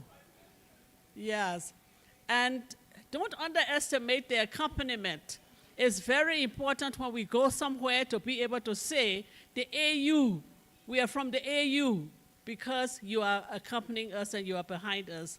I forgot to mention also that we have Victoria Maloka from the Gender, Women and Youth Directorate of the AU, where we find a lot of our entry points into the AU. Thank you for being here. So we have come to the important session of our work now, which is the commitments. And let me call my sister, who knows how to do this very well, Pinta. Last time she walked around. Let me.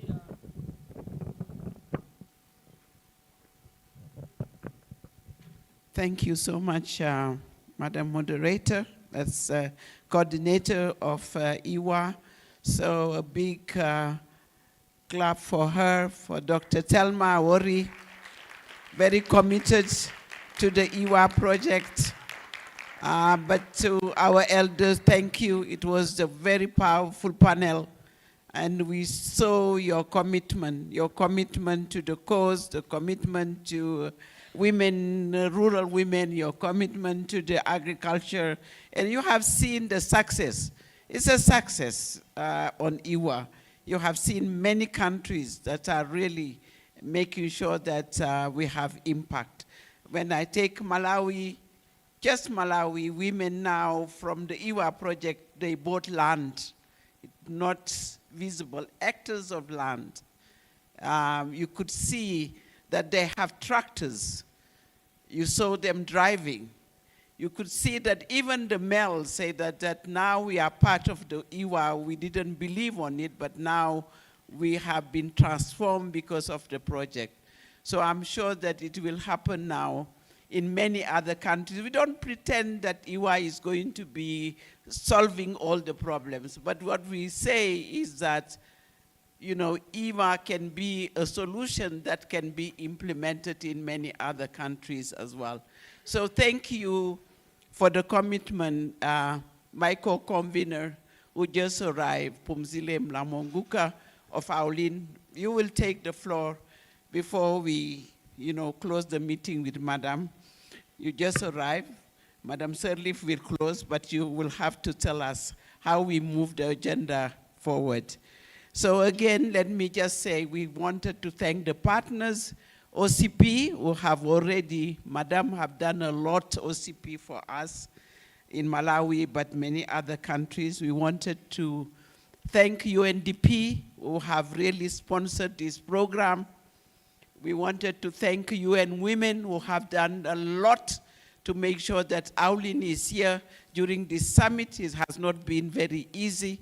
We wanted to thank the African Union for making sure that we are also here facilitating our work. So here, now, Thelma, you say that we need to commit. And the commitment will start with the African Union, and the special envoy, I've said it. She is the one next to the chairperson of the AU, and she will whisper to his ears, and in front of him, telling him to make sure that they are together with us in this room, especially with the scorecard. They commit on EWA. Madam President, when Madam Sirleaf was president of Liberia, she was the one who introduced EWA to the president, and there is a decision. So that decision needs to be implemented. And that's why I think the scorecard is going to monitor our member states, what they are implementing. I will start with the AU Gender Directorate. Commit now. What are you going to do, Victoria Maloka? And UN Women, please, it will be coming to you. Thank you very much. Good morning, Madam Diop, Excellency Madam Diop, and our elders. Very briefly, I was just saying to my sister here that I had to get ready because I knew Madam Diop will come for me. as the first person on the agenda. Really, let me stand on existing protocols and thank our elders really for all the work that they have done, for holding the space, for holding the fort and ensuring that they are here with us at every summit, ensuring that every decision that impacts on the women of Africa is taken to the summit. And really, many congratulations again to EWA for this edition. And really, our work in the Gender Directorate aligns with the work that EWA does. Two things really as part of commitment, and allow me to quote my former boss, Her Excellency, Madam Nkosazana Dlamini Zuma, who used to tell us quite a lot, yes, one more minute, that if we keep women out of history books, we get edited, or women's issues get edited out of history. Now, a platform such as AWLN makes sure that whoever records the development issues of women in the continent will never forget what EWA does. Those who succeeded in Malawi, the women in all the other parts of the continent in agriculture, we will make sure through EWA and AWLN that their stories are not forgotten and that they're included in the history books of the continent. On that note, from the Gender Directorate, we really commit to continuing working with EWA, working with AWLN, to open up the space much more in the Gender Directorate in the AU through partnerships, building programs together, implementing programs together to ensure really that women in agriculture are recognized and they have the platform, they have accessibility to the AU, but that their stories do not remain in the peripheral, but that they are also included in the history books of the continent. Thank you, Madam Dop. Thank you, Gender Directorate, Youth Directorate, and I'm sure that you continue to facilitate our participation to the summit. The elders tomorrow will be at the summit, thanks to that facilitation. And Uriatu is also in the office of the chair. Thank you for facilitating that work for us to be still within the summit. So with the office of the special envoy. UN Women and NEPAD, be ready. And UNDP. Thank you very much. Excellencies, permit me to stand on the established protocol.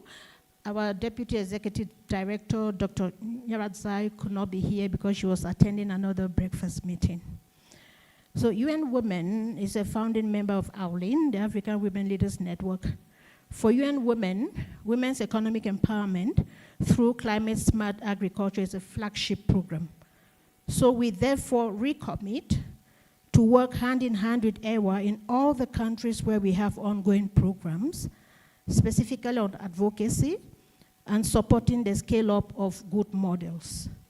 We'll also support the development of the scorecard. Thank you very much. Commitment for the scorecard. I'm sure that you are noting down, Secretariat, to make sure that we measure progress every year. UNDP, I like disabled men and women together, the positive masculinity. So who is going to take the floor? So Jide, Dr. Jide. Thank you, Your Excellency. I am also going to stand on existing protocol. For UNDP, on behalf of our Regional Director, Ahuna Eziakonwa, who made 3 commitments last year, and we have delivered on all 3 commitments. A round of applause for us.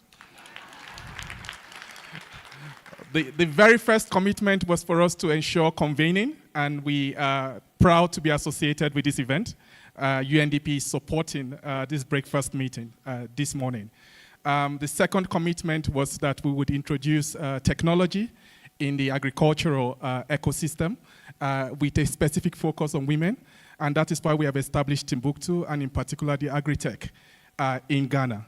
And lastly, we continue to expose our country offices to partnerships. So we also committed last year that we are going to ensure that our country offices are available to support the work on accelerating women in the agricultural ecosystem. So on that note, we want to say that we are recommitting to scale, and scaling. Thank you so much. Thank you. We thank UNDP and our sister. We know we will meet her, Auna. And thank you, Jide, and all the team for what you have been doing for us. Thank you, my sister. You are the one who leads in the UNDP, and thank you for Naratsai for, and NEPAD, where is NEPAD now? So, coming to you. Our sister Nardos was here this morning. I want also to thank her. Thank you very much, Madam Binta Job. She was here this morning. She had to leave. And then when my Aunt Telma came and told me, you just have to commit, so I called her. And she told me exactly what to say. But I wanted to say good morning to everyone, all protocols observed. I also have an aunt in the room. I have many aunts. Auntie Janet Salanja is also there from the Gambia. So I wanted to say thank you. So Madam Nardos is very clear. He says, and I'm going to read exactly what she texted to me because I told her I couldn't hear her properly. So she says, please tell my elders and my dear sisters that through the NEPAD Spanish Fund, we have been able to do a lot. But today we will be launching KOIWA, which is creating opportunities for youth and women in Africa. Which builds on the great work that some of you here have done. And of course, I want to recognize Madam Binta Job. And the Spanish will be announcing 20 million today to support KOIWA. And out of that, last year, she also launched a new program called AWEC, African Women Empowerment Program. And she wants to conclude that women empowerment equals economic growth. For that reason, AUD and NEPAD will continue to support this platform annually. We will also support the intergenerational leadership program, and we will also announce, hopefully through the KOIWA program, a dedicated support line throughout 2026. And in addition, my dear Aunt Binta Job, Jessica's time will also be dedicated to this work. Thank you very much. Jessica have been already with us, but recommitted your time to thank to Dr. Nardos, and thank you, the he for she in the outer NEPAD as well. Thank you, my younger brother. Thank you so much. So now I think if UNFPA is around, I know that Madam Diane Keita is also coming, but maybe this evening. But let me go to the private sector and coming back to the UN system again. Private sector need to be at the core, at the center of the discussion. We have Enat Bank, but we have, where is Enat Bank? Right here. So we go to Enat Bank, but we will come after to API and also to Hibet Bank.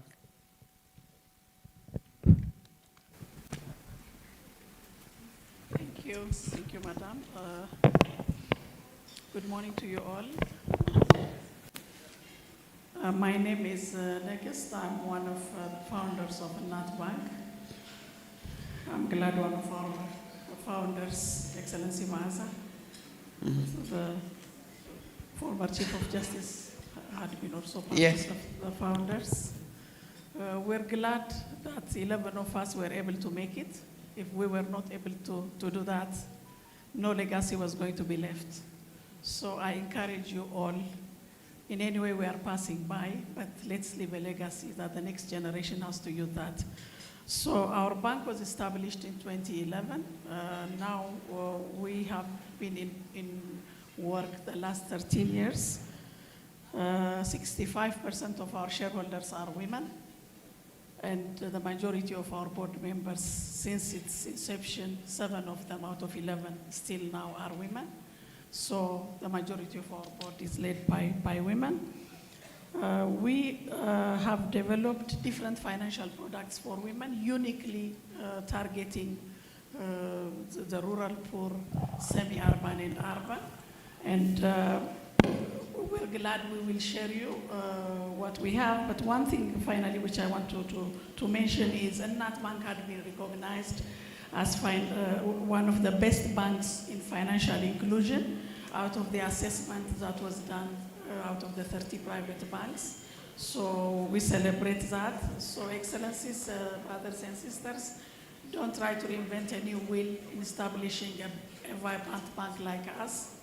We will be glad to take you to our bank and learn from us and support you in doing the same. Thank you. Thank you. I'm sure you will work with the Eco Center of EWA, which has been open now, to make sure that they connect with the rural women with the Enet Bank. So I will come, Maza, for you, for your commitment. But let me come to this important table, because this is where we see money, but also we see innovation, and we see a lot of other things. So please commit. Good morning. Okay, before I commit, there are two small things I'd like to say. Number one, to all the ladies, happy Valentine's Day for tomorrow. And then secondly, our representative for AWA in Ethiopia, today is her birthday, so I'd like to wish Salam a happy birthday. There she is, please stand up. So imagine her birthday, when? Today. Birthday to you, happy birthday to you,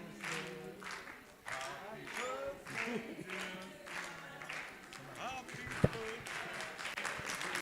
Okay,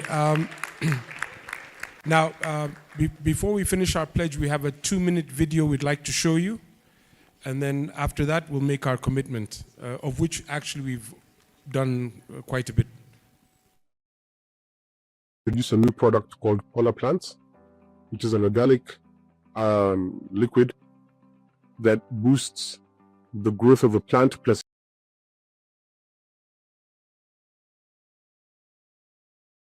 produce a new product called Polar Plants, which is an organic liquid that boosts the growth of a plant plus its immunity. The application of this process is very simple, and it requires organic fertilizer to be attached to it for maximum usage. And it treats pretty much almost all sicknesses, diseases, and pests that attack plants.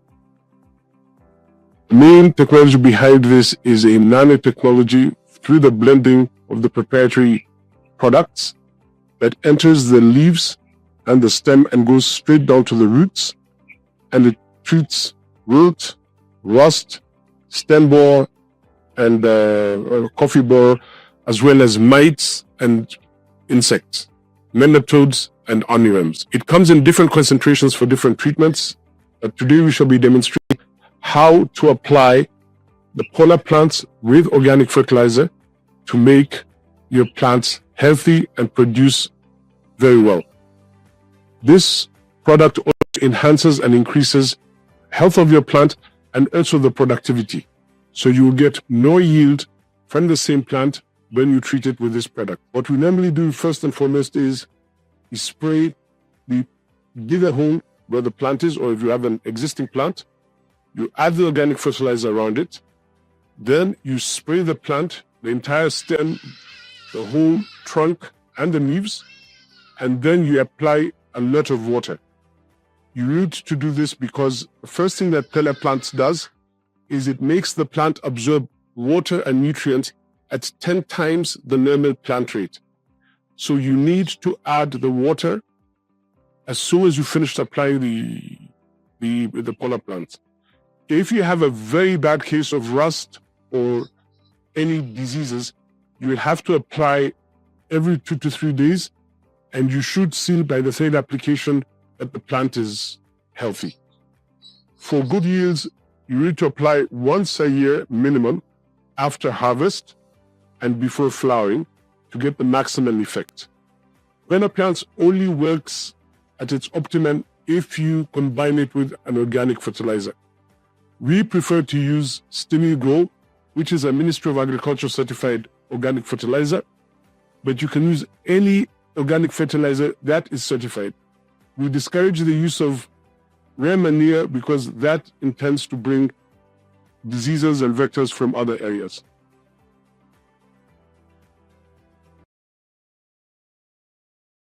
seen that video, there are two things I wanted to say. One, we've already pledged and we have already committed in writing a certain percentage of our sales from Stimugro and from Pona plants go to IST and to EWA.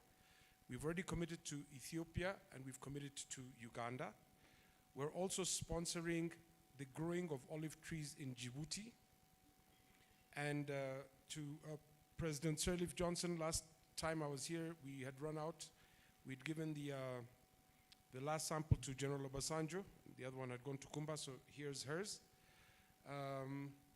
And then pretty much that's it. So our commitment is we will give financial contributions from all our sales to EWA and to IST. Thank you. Thank you, Marcos. We are experimenting in Ethiopia, but we can see the effect. So we will use it in all EWA. So please give to Madam Ellen. You have given to President Obasanjo. We also using it in Senegal. So I still in the private sector. I don't know who is going to be the next speaker here.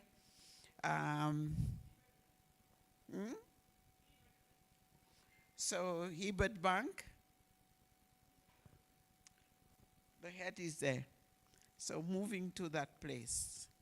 Please, we need the voice of private sector.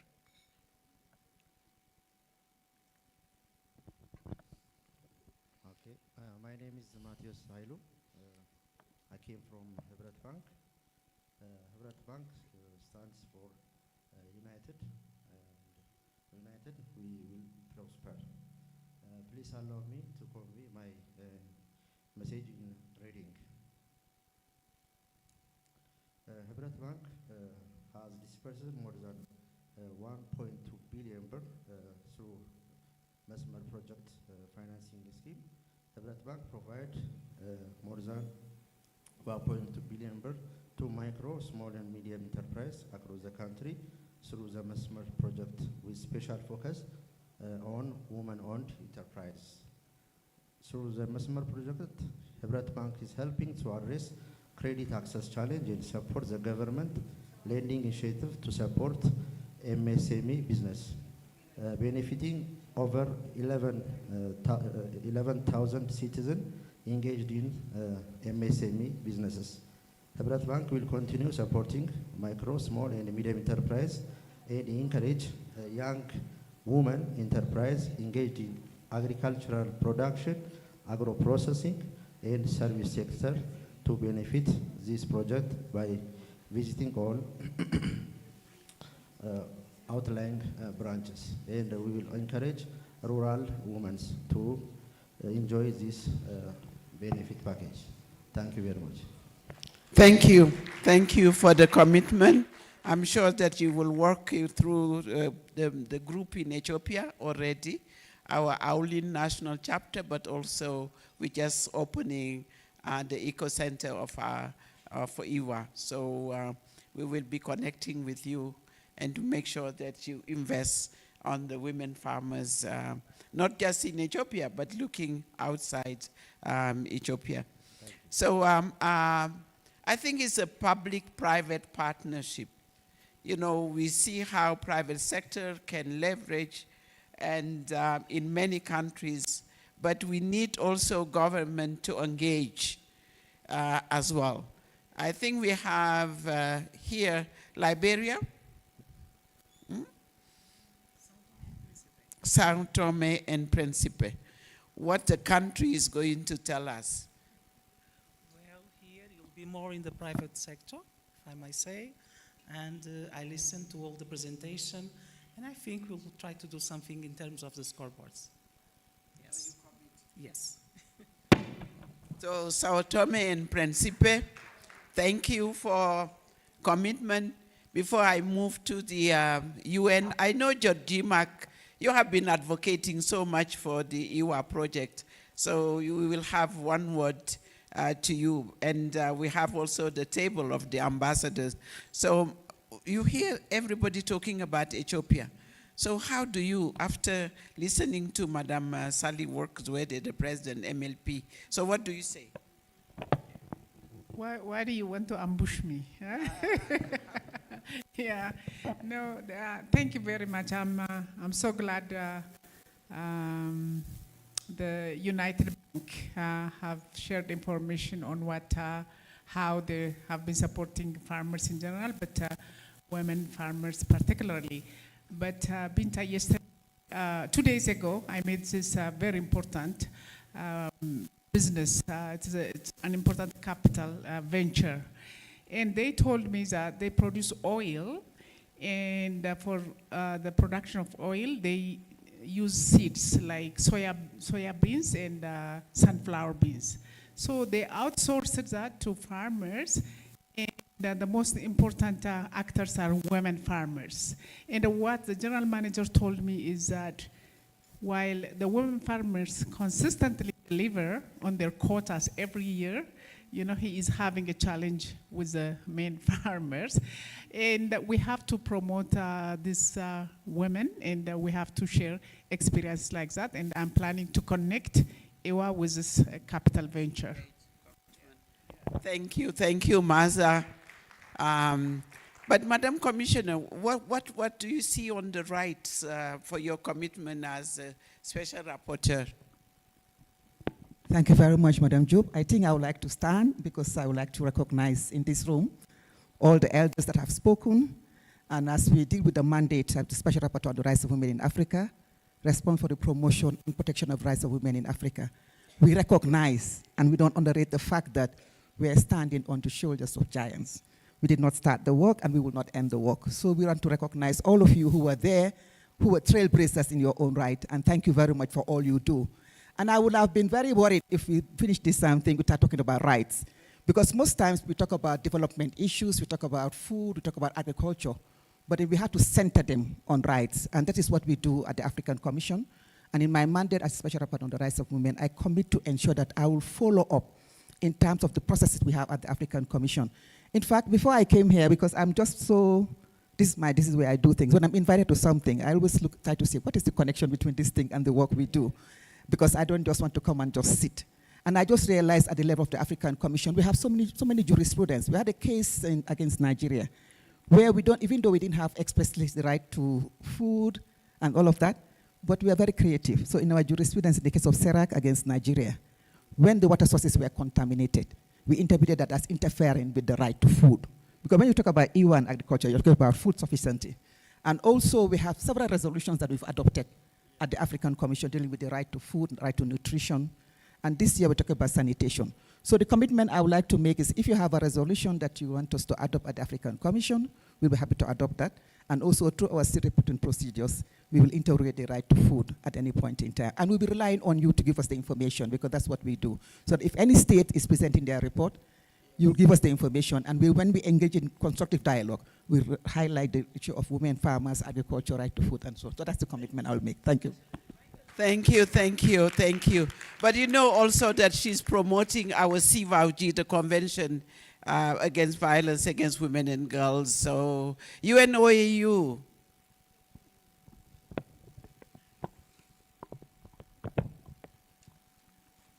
Thank you very much, Madame Diop, and you ambushed me indeed. Before I came here, I did not consult with my boss, SRSG Parfait. However, I know that he is a very good advocate of women in leadership, not just in terms of women in conflict, but also in terms of development. And I know that I can commit on his behalf that he will do that, and he will continue to support EWA as well as AWLN. And on my own behalf, I will support the Ugandan team. Thank you. That's great. Thank you so much. OEF have been every time with us. It's not the first time. Every breakfast you are here at the highest level. We want to thank you for supporting EWA, but we want you also to tell us the Francophonie. How are we going to continue to work together? Tout d'abord, merci beaucoup, Madame Diop, en consultation avec la représentante de l'OIF auprès de l'Union africaine, Son Excellence Nefertiti Mushiwa Chibanda. nous voulions d'abord vous faire un premier engagement qui est celui de la secrétaire générale de l'OIF, son Excellence Louise Mushikiwabo. Son engagement sur l'autonomisation des femmes, ça a été rappelé encore en novembre dernier à Kigali, lors de l'appel qui a été lancé par nos 90 États et gouvernements membres en faveur d'une accélération de l'égalité femmes-hommes. Un engagement, cette fois, non pas politique, mais programmatique, qui est en faveur de l'autonomisation économique des femmes. Et à cet égard-là, depuis maintenant 2020, vous l'avez dit, nous accompagnons 100 000, un peu plus de 100 000 femmes, notamment en termes d'emploi dans l'agriculture. Et nous avons un soutien à vos initiatives et celle d'EWA. Merci. À votre disposition. Merci beaucoup, l'OIF et Madame la Secrétaire Générale. Je vais aller vers la table des ambassadeurs. On a bientôt clôturé avec notre patronne, mais je donne la table à l'ambassadeur de Norway to just say something that's representing this high table. Yes, thank you so much. I'm also being ambushed here, I'm afraid, and also feeling very lonely at this table at the moment. But I can also say that while I cannot sit here today and commit specifically to this program, we don't have any fresh funding coming in, I can say that Norway is committed to this agenda. The agenda of women empowerment in agriculture is something that runs through many of our programs. We support this both through the UN system and also at the country level in many, many countries. We also have this integrated in our support to the AU, both through ARBE, which is the Agriculture Department, but also we support the Special Envoy's Office. And we know that we work very closely on this. We have a new government in place in Norway since last fall. They have committed that 50% of our development assistance should have a gender marker. So that also means that there are possibilities to actually shift some of the support that we are giving through the agricultural sector to have more of a gender perspective. So I think that's all I can say for now. Thank you. Thank you, Norway, been very supportive to the gender agenda, to the African Union, and we appreciate what you're doing with Ireland, Denmark, and also Germany, because we have been really financed by the embassy of Germany for the Africa Women Leaders Network. So thank you. So I think as I give to GMAC Chair, please. Thank you so much, Madam Diop, our founder of Gender is My Agenda campaign. I would like to also send special greetings to our elders who have made the path on which we are able to organize. On behalf of the GMAC network, Madam Diop, I want to commit that we will continue through our different networks of over 60 organizations across Africa to bring more members to establish eco-centers and to push EWA's agenda at national level. IST has been doing that, and we promise to do more, but also to ensure that we continue to advocate for the issues of EWA to align with our own issues. Thank you very much, Mom. Thank you, Madam Chair, for doing always the advocacy of women in agriculture within the GMAC. I think I see FAO, they said FAO is here. Yeah, please. FAO, and we're going to close soon. Thank you very much, Madam Diop. Allow me to stand on existing protocol. On behalf of the Food and Agriculture Organization of the United Nations, FAO, we are really happy to be playing a leading role this year in coordinating efforts towards the International Year of the Women Farmer. So our commitment in that regard is to really make sure that our country offices, we always say we have boots on the ground. FAO has offices in a number of countries in the region, and therefore we will be making sure that we raise awareness on gender gaps that currently exist in agri-food systems, I think most of you may be aware already of the 2023 report that really showcased how our women are playing critical roles in agri-food systems in Africa, 66%. And it was and I have to congratulate EWA and AWLN for showcasing this, because I think we could see how women are engaged across the value chain, from production all the way to value addition. And I was also happy to see how a woman driving a tractor, because just last week we were in Tanzania talking about sustainable agriculture mechanization, something that is key to make sure that women are not left behind. We are closing that gap also when it comes to making sure they have access to appropriate, affordable mechanization to be able to raise their productivity across the value chain again. And again, in our role as a convener, we really would like to champion the uptake of voluntary guidelines for gender equality and women's and girls' empowerment. So this is really critical to make sure as we are progressing, especially towards Agenda 2030, we are closing the gender gap. So this is our commitment. We will engage at country level. Thank you. Thank you, FAO. Thank you. And we're going to sign an MOU with FAO, with the group, the network, to follow up on the commitment for this year of women living in rural areas. So UNECA, just 1 second. So thank you, moderator. So on behalf of Economic Commission for Africa, let me mention that we stand ready to work with the present partners and the leadership network and empowering women in agriculture, African Union and UN Women to strengthen gender disaggregated data on women in agri-food systems, covering employment, productivity, land, and finance. This is really necessary for evidence-based policymaking. We see 3 priority action areas for partnership.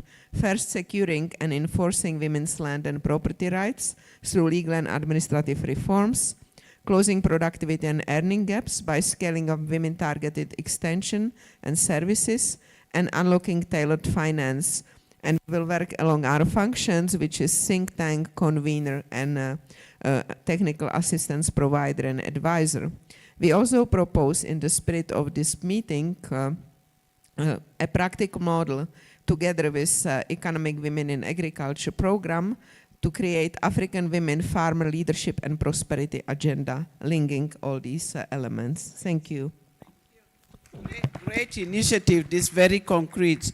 And last, I think not least, Office of the High Commissioner for Human Rights. Do you have a World Bank IFC in the room? Oh, they are there. Oh, yeah. So 1 minute. Merci, Votre Excellence. Très rapidement, Vos Excellences, Mesdames les Présidentes, chères sœurs, au nom du Haut Commissariat pour les droits de l'homme, je souhaiterais, et de notre directeur régional Marcel Akpovo, je souhaiterais me fondre dans les pas de commissaire Janet pour rappeler notre engagement en faveur des droits des femmes et de leur réalisation complète. Et donc dans ce cas des femmes paysannes et des femmes du monde rural, pour dire que nous nous engageons et nous continuons à nous engager à travailler avec tous les partenaires présents pour nous assurer qu'au niveau régional et local, quand nous sommes présents, les lois discriminatoires, les politiques, les lois discriminatoires et les pratiques discriminatoires qui empêchent aux femmes d'accéder pleinement aux moyens technologiques, aux moyens économiques de se développer dans l'agriculture, soient bien sûr combattues, en particulier dans le contexte actuel de recul des droits des femmes que nous constatons toutes. Et donc c'est notre engagement et ça le restera. Merci. Merci beaucoup. Merci toujours d'être présente, le bureau du Haut-Commissaire. C'est la Banque mondiale ou...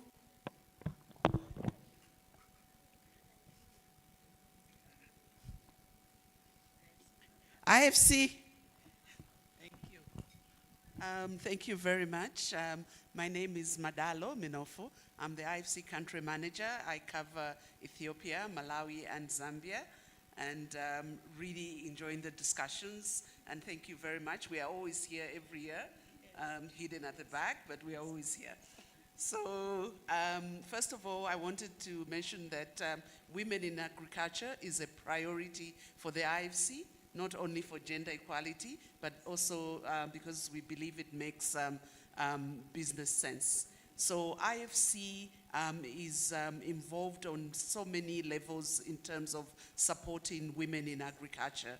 Firstly, through our investments, but also through advisory services. And we have a number of programs at the moment where we are looking at how we can connect women farmers to markets. Because at the end of the day, I think the important is to make sure that the women are connected to markets and they can be able to generate income. And this year, because my colleagues from the World Bank are not here, I will also mention that we have, as a World Bank group, recently launched AgriConnect, which is a World Bank group initiative to transform smallholder farming, create jobs, and strengthen global food security. Through that, we want to improve infrastructure, support government policies, and mobilize private capital. Because the one thing that has been missing in this discussion is the private capital. And that's a role that we commit to play as IFC to mobilize that private capital towards these ventures. Thank you. So, thank you, the World Bank Group, IFC, and my brother Mahtar Diop. So greetings from us. This is a great commitment. So I think it's THP, you want to say something? Because you are present in Ethiopia. The Hunger Project. Yes, thank you. Even though I'm the underdog here, I'm well prepared for the ambush. At THP, we say that whatever you do, whatever project you do, start with women, leave no women behind. How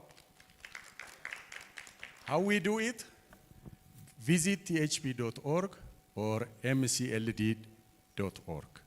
This is my message, and my commitment will be to support how to do this, our EWA chapter here, to support them in any experience we have.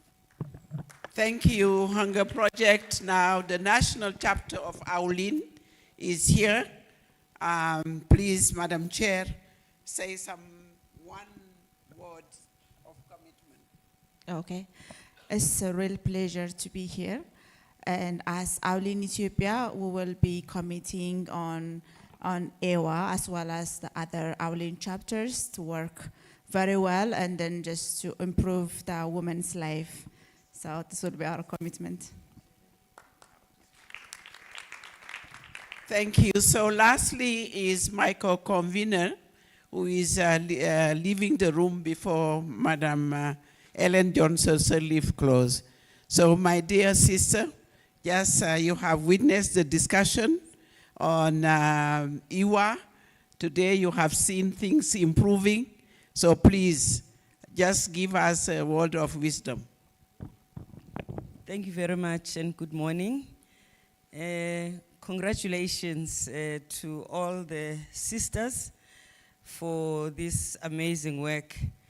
Thank you so much, Thelma, for the steadfast and making sure that you continue to push, and everyone who has supported her, Madam Diop and many others who are here and some who are not here. Myself and Kosazana have a bit of a stress because we would have loved that by this time we have something concrete to stand, but we're working on it. But on a concrete level, next year I hope I can do something that has to do with young women and agriculture, probably girls more than women because they are quite young. And lastly, I also would like to urge that we continue to find an entry point for girls because they are quite keen on this. At the G20 in South Africa, I had a session with AWLN for girls. They are amazing. Really, in everything we do, we must create an opening for them. Thanks. Thank you. you, Madam Pumzile, the co-convener of AWLN, the former Vice President of South Africa, former Executive Director of UN Women. So thank you, my dear sister. So I think we hear everybody, all the commitment, but also the great women of Africa that are the leaders of this continent, that have set the tone from their foundation, from their commitment to the rural women, but to all the work on gender equality in Africa. So thank you for being always guiding us, giving us instruction, but making sure that the gender agenda continue. So we have the one that have been the first elected in Africa as a female president. We should clap and clap and clap. We are so proud. Ooh, I can't do it, but I'm sure that the special envoy know how to do it. Madam, you listened to everybody. You have seen, you saw the videos, everything. We want you to close this session and just tell us what you think about your project, which is that you started when you were president of Liberia, but you see moving on with President Obasanjo. Madam, come, please. Yes, yeah, okay.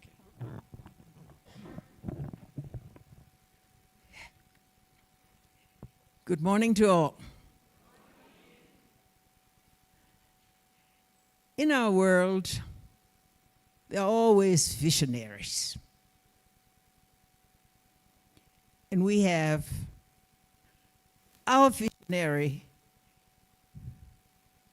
Benetta Diop, the one who started, the one who, as the ambassador for peace and security, led to policy formulation by encouraging our leaders, African leaders, to adopt those laws and what for gender equity. But she didn't stop there. She wanted to see more. And as a visionary, she wanted to form something where women from all over Africa got together, formed a network to be able to formulate, to plan, to execute all of those things that enable women to be just a person who can be anywhere, anytime, in their own right. We look to her successor to carry on the work of peace and security as she moves on. So many of us stood on her shoulders to be where we are in those initial days when she started.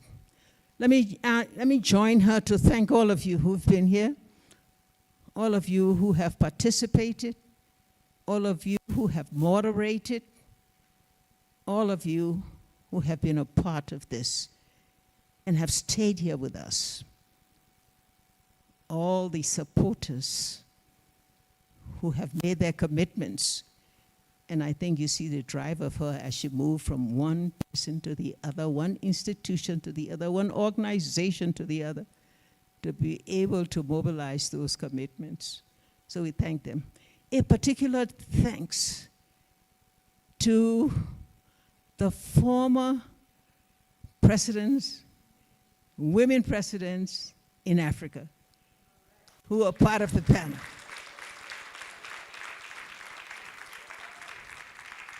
And to join them, the others, very high prominent women who form the elders of AWLN. Most of them have, some of them have spoken, and we know, and we thank the organizers and the executives, the secretariat, and all of those who have made this event possible. You have seen through the presentations today, the evolution of AWLN. It starts with what EWA is all about. It starts with those women farmers, women marketeers, who are the driving forces of all that we do. How we get our food. And we've also seen, because they drive so much, through the three things that they look for: land, technology, capital. Because of that, we can see the next layer of entrepreneurs that's supported by AWLN. All of those small business organizations that do it, and we see how AWLN also seeks to enable them to do more in what they do. And we also have the business leaders, women business leaders, corporate leaders, who provide the capital, who provide the means whereby we can see all women organizations also become important enough to be those who provide the capital to others to carry on their work. We've seen the presentations on technology. You all saw today how we have the possibility to learn so much about AWLN, to see all the forces that drive it, to make sure that not only do we benefit from what women do, but how women learn to become part of all the forces in this world that make our continent move forward, that enable us to achieve our development goals. We've seen all the executives through all the presentations, how they, through laws, through policies, drive the work. And so we want to also say to all of them how much we thank them for being a part of our success. And finally, of course, our supporters, the group that make the commitments, those that make the wheel turn, because they provide the means to enable us to do that. A final word, because I know it's time to close, to the one who was moderating, Thelma. Let me thank you for leading it, for leading all that we do. Joyce Mensko. Those are the ones, those are the ones you don't see because they're back there, they're like the duck in the water. You cannot tell, you just see the duck sliding along, but they're the feet underneath the water that makes the duck move. So Joyce, that's what you are, that duck that you see sliding, huh? And to make it happen.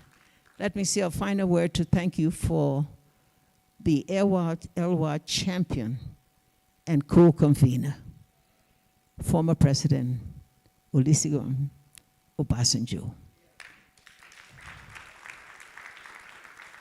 I bring his word because he's not here. He has already spoken. He has already set the pace. He has been the one man leader that we can call anytime, anywhere. You call him and he's there to give support to all of our endeavors. He was here, but he's so busy in these margins, and so he had to leave to be able to take part in other events that are going on at the summit. But we thank him so much for it. As we close, I just want you to know that there are other things going on. Please go to that particular meeting that talks about the Accra Reset. The Accra Reset is the formulation of the broad agenda for the new Africa, for the United Africa. It's promoted by President John Mahama of Ghana, and is to set it all. There's another one, they're not having their meetings here, but there's another one that is being trumpeted by Aliko Dangote. And that the purpose of that one is to see effective partnership between the public sector and the private sector. And we need these two. We must all find a way to support them, because that's the vision for Africa, for the new, united, sovereign Africa. Well said by Nakosana when she said, it's time to bring those things together. It's time for us to get across those borders, as the ECOWAS countries have done, without having a passport. Thank you all for being here. Enjoy.